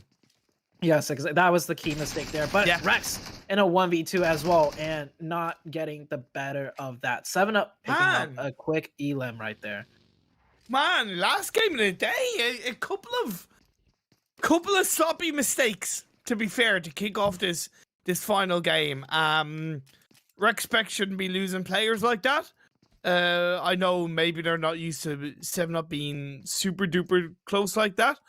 But yeah, a little bit weird. Bravos, I think, end up going, no, they're not quite down. They do lose a 3rd player at the hands of YMCA, who maybe recognize that, and Spire gets in the vehicle and is going to look to dip off away from this side of YMCA. But cheeky kill being stolen to an extent by YMCA as they moved out of the Milta region for the time being. 6.5 minutes in. Phase 1 starting to close in. We're already down to 56 players. Yeah, the last match of the day, I feel like a lot of teams do play a little bit more aggressive, whether that be fatigue and they just want to, get a move on with things, or it might be, they're just pretty warmed up and they're ready to take some fights. But unfortunately for Bravos, great 2v4. But like any lobby with a very good, competitive level, you will get third-partied if any fights take too long. And YMCA recognized those 2 teams fighting, and they had a good idea of where that fight might be taking place, and they pick up a kill or an elim for themselves. So the first circle is on the western side of the map. We see a lot of teams making their rotations, playing their splits. Red Moon with a very nice split. Game Lord right now just taking their time looting up Yasnaya. A lot of loot to be had here. And with the rotation so far away, may as well, fill up on level 2 armor, maybe even pick up some level 3 armor, get some extra utility. Always a good move to go, especially on air and go. No huge rush for the first circle rotation. Yeah, I kind of want to correct what I said about Rexpect earlier on. I have to kind of say, hey, I get it why you lost a player, because if I'm not mistaken, 7up have full on changed your drop spot, and normally Rexpect in every game so far they've had not only Roshawk but kind of schooling and around schooling apartments to themselves. In the first game of the day, 7up did move away from Yasnaya. They kind of looted away, but it wasn't so heavily towards Roshawk. This game, it was a proper change in compound drop on schooling apartments directly. So I don't really hold that against Rexpect losing a player early on like that, because it's not really the first thing you expect to see on a team full on changing their drop spot. Yeah, I agree. It might be even an adjustment that they're targeting that one singular player. That could be a thing. Fair. But of course, that one player getting isolated out, it wasn't like they were doing a big split that they didn't have been doing. That was pretty safe. So first time happening around. Can't blame them for that. YMCA right now rotating through the rest of the map, looking to scout out this compound. This compound is a very strong one, and because it's a strong one, usually always a team there, so they're doing their due diligence. LMV on the other side taking out some car wheels. always being proactive. That's always a good thing to do if you got nothing else to shoot at. You know, destroy some of the wheels, hurt some of the enemies' capabilities in terms of rotations. Slow them down, right? The more you can slow down a team around you, whether it's through tires or whether it's through general suppressing shots, the better chance or the higher chance you have to control and manipulate the traffic around you and the area of the map that you control. And as we get into the later circles, you're able to reposition quicker and then you're able to possibly pick up an elimination here or there. So indeed, yeah, good stuff coming out from LMV. And I do appreciate the little bit of a scout movement from YMCA. I know it's so simple, but you'd be surprised how many teams forget that. Just stop along the way, do some scouting, then continue on forward. Because so many teams get caught out when they don't. The blind rotations are never good, right? And we have Mega Power here. I don't think they know Spyro is here, but the way they're approaching this, it's almost like they kind of have a feeling there is a player here. Well, now Spyro forced to make sounds. They definitely know there is a player here. Spyro in a 1v2 trying to hold the stairs. 2v1 push back and forth, trying to bait out some shots. I love these jiggle peeks out of Mega Power. Comes in, does get one, but Rite goes in on his own. Nearly pulled out the 2-piece. I appreciate the jiggle peeks, but it was a push 1-by-1. That was nearly punished. It was a 1-by-1 push followed up closely behind one another. I would rather prefer that than a 2-man push where you're next to each other. Because stray bullets will easily... Yeah, no, for sure. If you push up together side by side, right? When you hip fire with your gun, some bullets will miss and go to the left or right of the target you're aiming at. And if there's another target right there, you know, they would definitely get taken down. The kill, I forgot what the term was, but the time to kill, the TTK, that's the official term, in this game is very low, meaning you can easily knock one player and the other within milliseconds.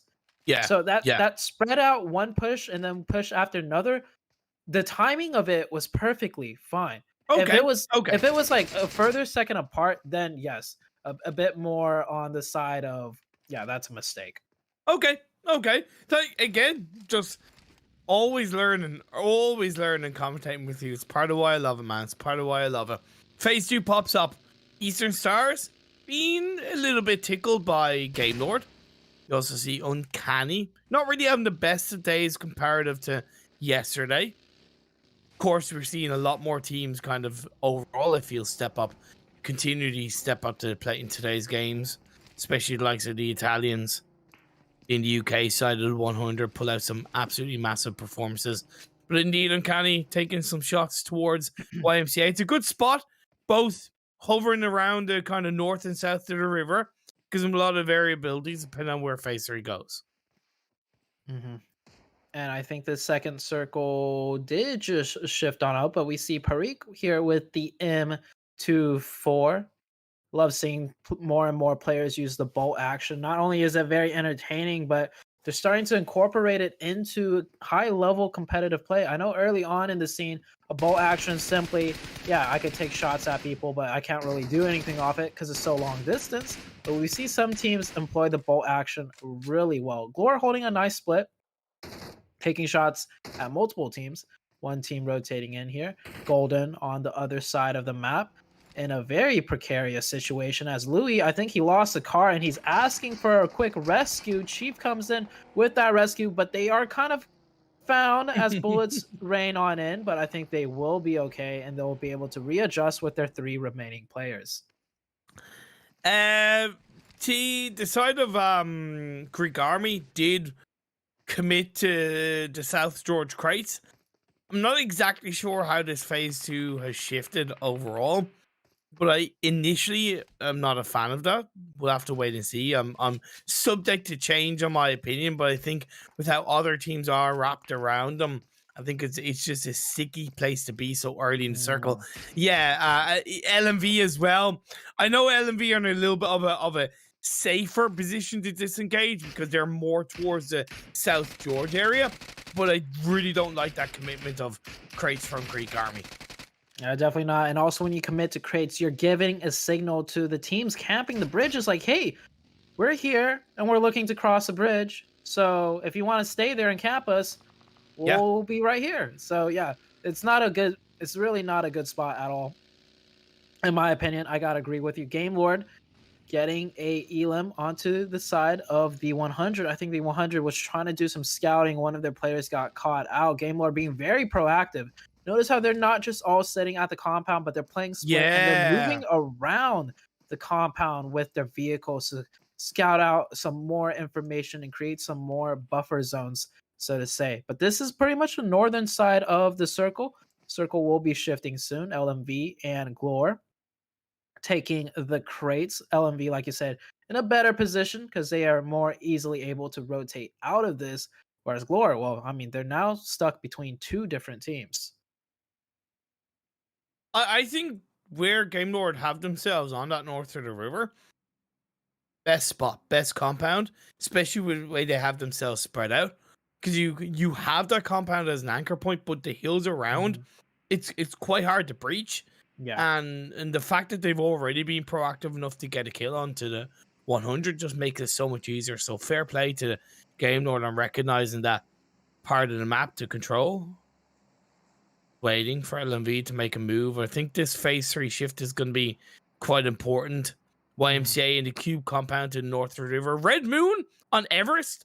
Lovely spread. I would argue maybe a little bit too centralized, just a little bit, but you do have Ed on the very eastern edge of it. Red Moon, that spread on Mount Everest. It could be a little bit further apart, like you said, but at least it's there. And I don't think, given the zone, any teams are really going to try and press up on Mount That's Everest. true.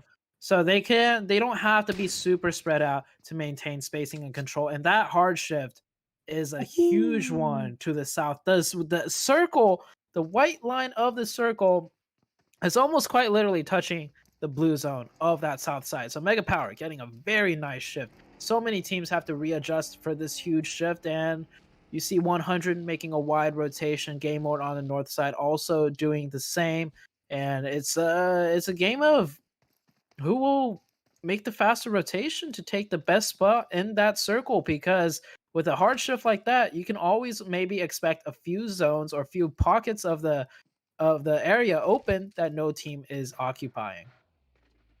Headshot Hills, baby. It's the name of the game in this phase 3.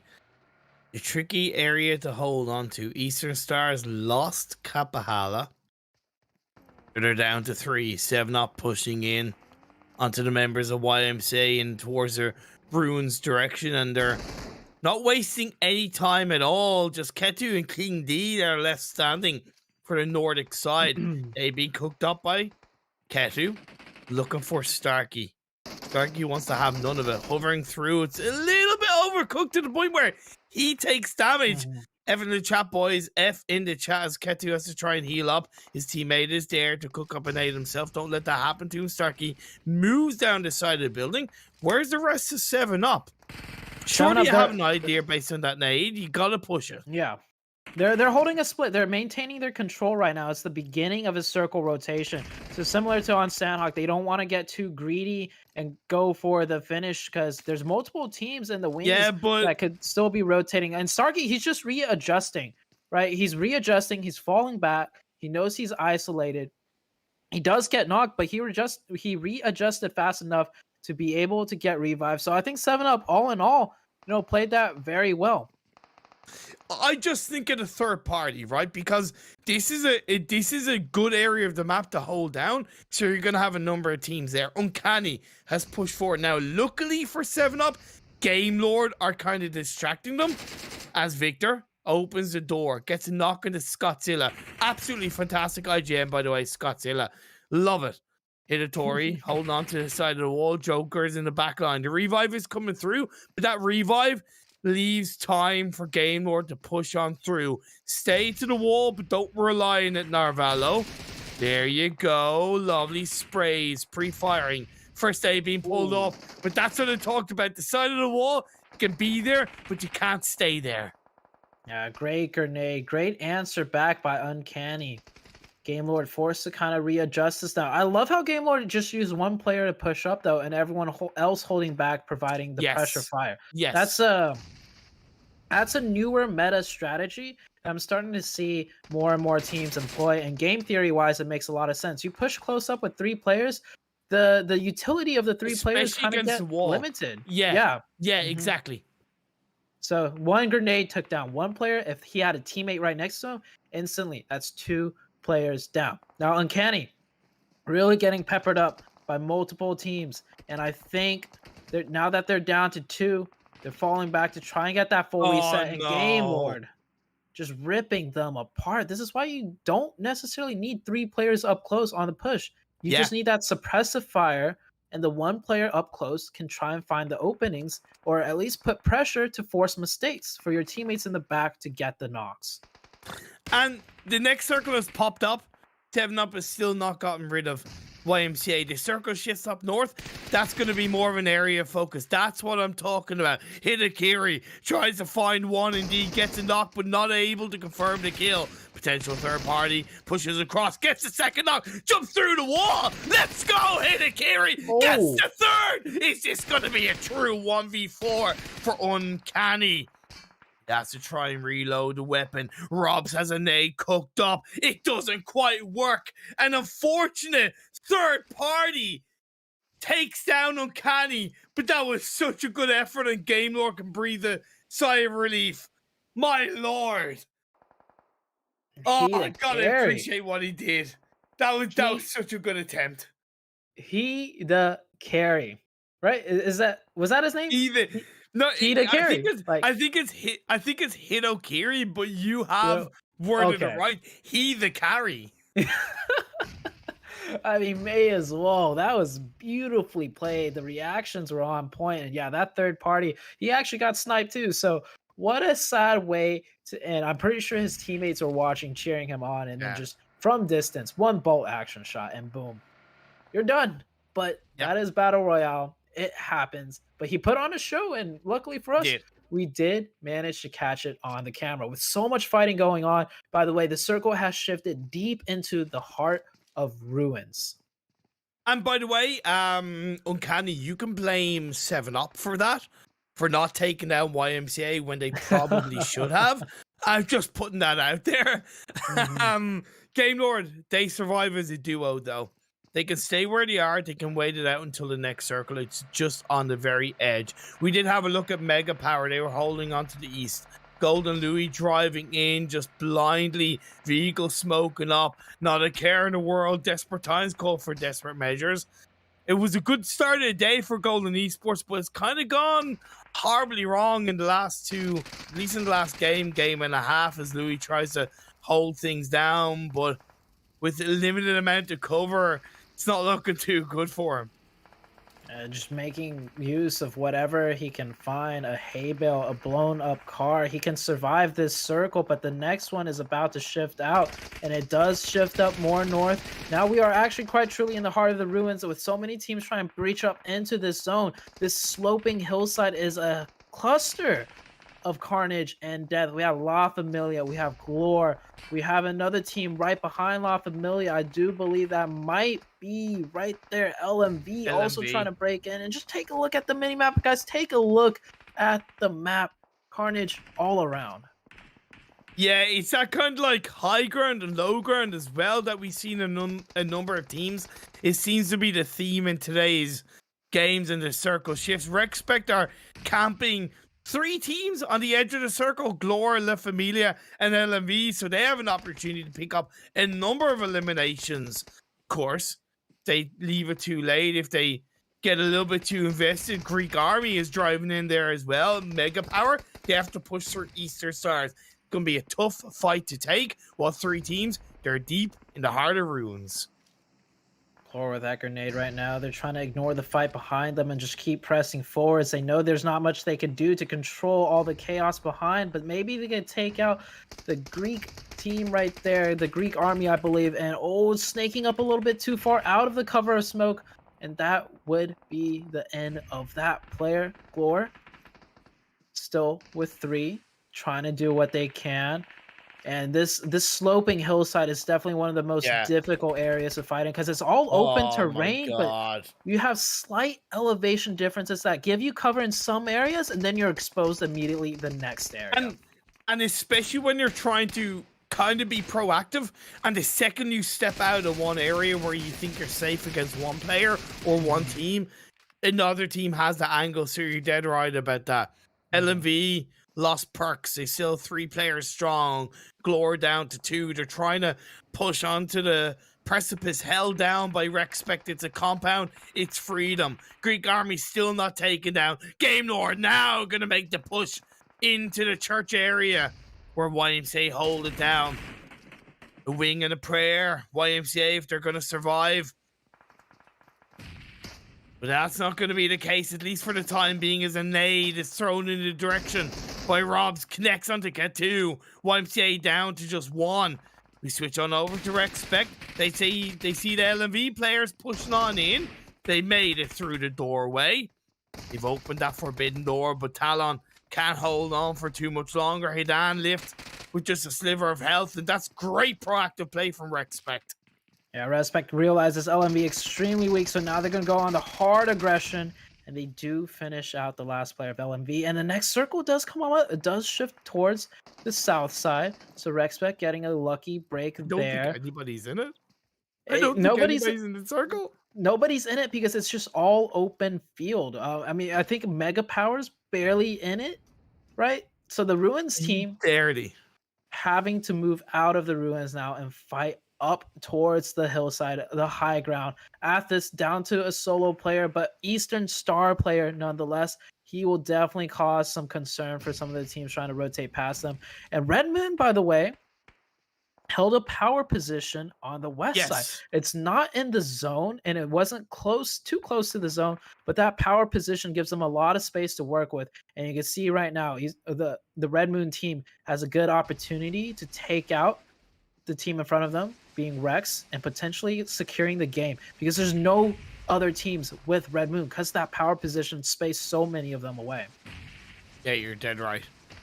Till we get to that point though, Evil Boy, the last player, La Familia, stab Sans in the back.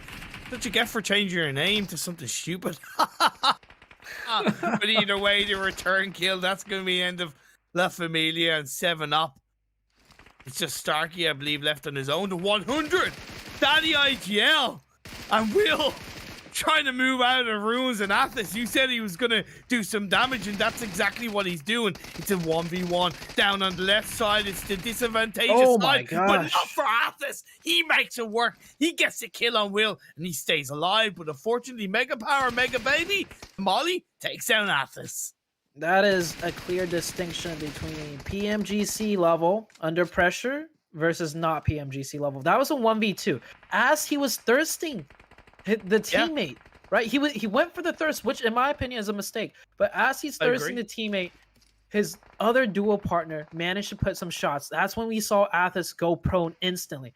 And he started off that fight with like 70 HP versus 100 HP player, but he was the aggressive one. You saw him run towards the enemy player with that confidence, and it completely threw that player off guard, and he won the 1v2. I know there's a fight going on screen, but that was beautiful to see. Red X with the prone grass play, completely demolishing Rex.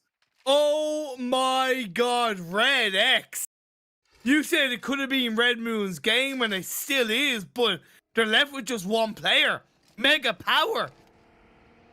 Back-to-back chicken dinners? Yes, sirree. Driving around the PEC meta. Red X tries to find one, but Logic, he says no more. This is our game. This is our back-to-back. The Nordic side are here to stay.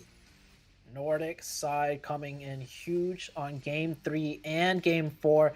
And why not, right? Because we keep talking about the overall community scores, how the teams more towards the bottom are starting to show up. And the Nordic side is one of those teams that was more towards the bottom. I believe they were 5th overall coming into today. Yes, we talked so much about how Italy, the 4th place team, is shooting their way up. And well, now on the Nordic side of things, Mega Power getting the back-to-back on the 2 last games for today, well, they're shooting themselves up just as well.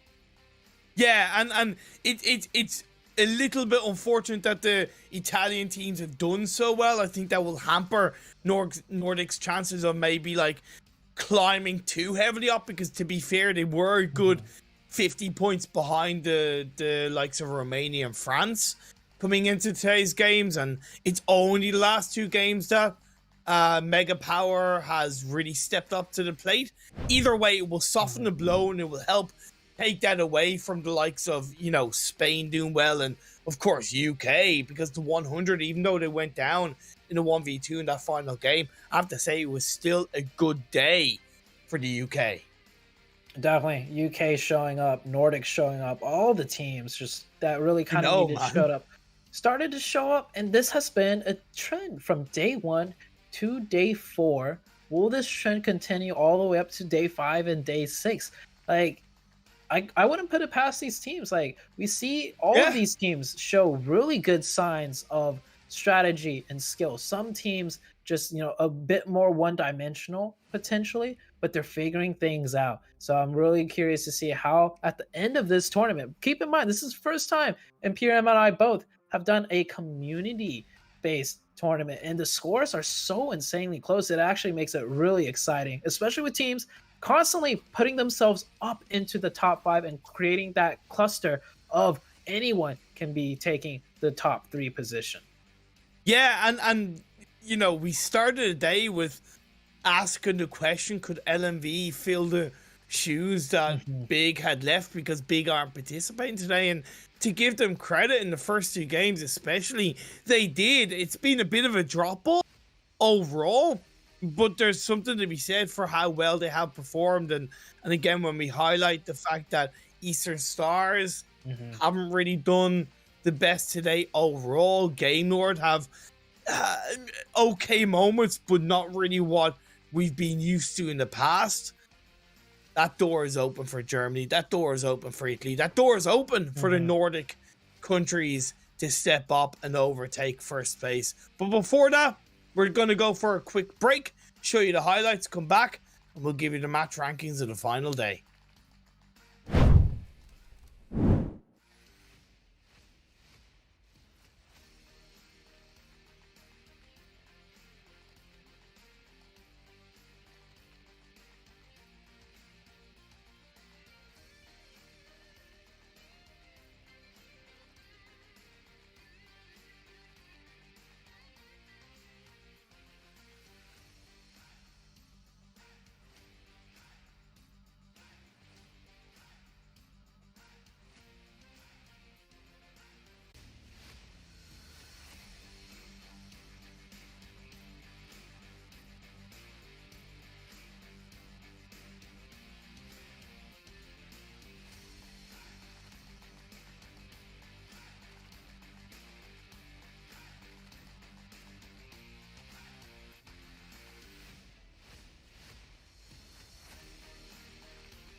It's a mega power kind of day to end the day here in I've said the word day quite a lot. Day 4 of the PUBG Mobile Europe Community Tournament.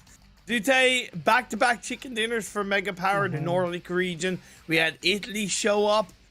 Like, absolutely spot on. You can't argue with it as we move on to the match rankings and see how the teams performed in the last day.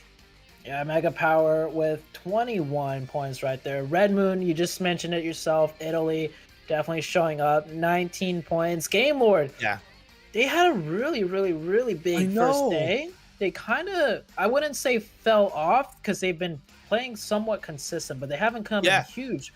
So good to see them, you know, come back a little bit stronger. 17 points. Rexpect, nice finish as well. Eastern Stars, typically I would say 9 points is pretty good, but as far as Eastern Stars standards go, I think they're trying to catch back up to their dominant performance on the first day. And going further down the line, 7UP, okay, like bringing it back a little bit, 100. I like this out of the 100. 7 points, not a lot. Yeah. But they're bringing it back for the UK side of the regions. Big time. Again, you know, to that's the thing, it's like the context of the day for the 100 individual game. Yeah, not the best, but the context of the day of the fact that they got 18 points in game 1. They got 20 points in game 2. They got 14 points in game 3. That's a hell of a lot when you add that 7 on top of it. So really good day indeed for the 100. I think it was a very much a kind of save and grace game 4 for both Game Lord and Eastern Stars. Again, the sole representatives for their community in today's games. So that means that you know, it was important at the end of the day. It kind of stays off the element of pressure that the Italian community and the Nordic communities have definitely been putting them under in today's games. And then to highlight, I suppose, Rexpect and Team Bravas, we saw 18 points together for them in this final game. A little bit of a slippery day, but a turnaround in the final one is definitely positive. Definitely positive, yeah. And it's just the story continues. Teams that haven't yet really showed up to be in the top 3 overall are all starting to show up, be it one team from the community or both teams from the community. And unfortunately, I will have to say we will not be able to show the overalls today. So you do definitely want to tune in tomorrow at the beginning of the show where we will show the overalls. So yeah, I think that does it for today, Imperium. I think it has been quite the journey watching, you know, these teams play. And I'm always a little bit hesitant on what to expect on day number 1, but as the days go on, I'm really starting to enjoy some of these teams. I'm seeing play styles develop. I'm seeing storylines develop.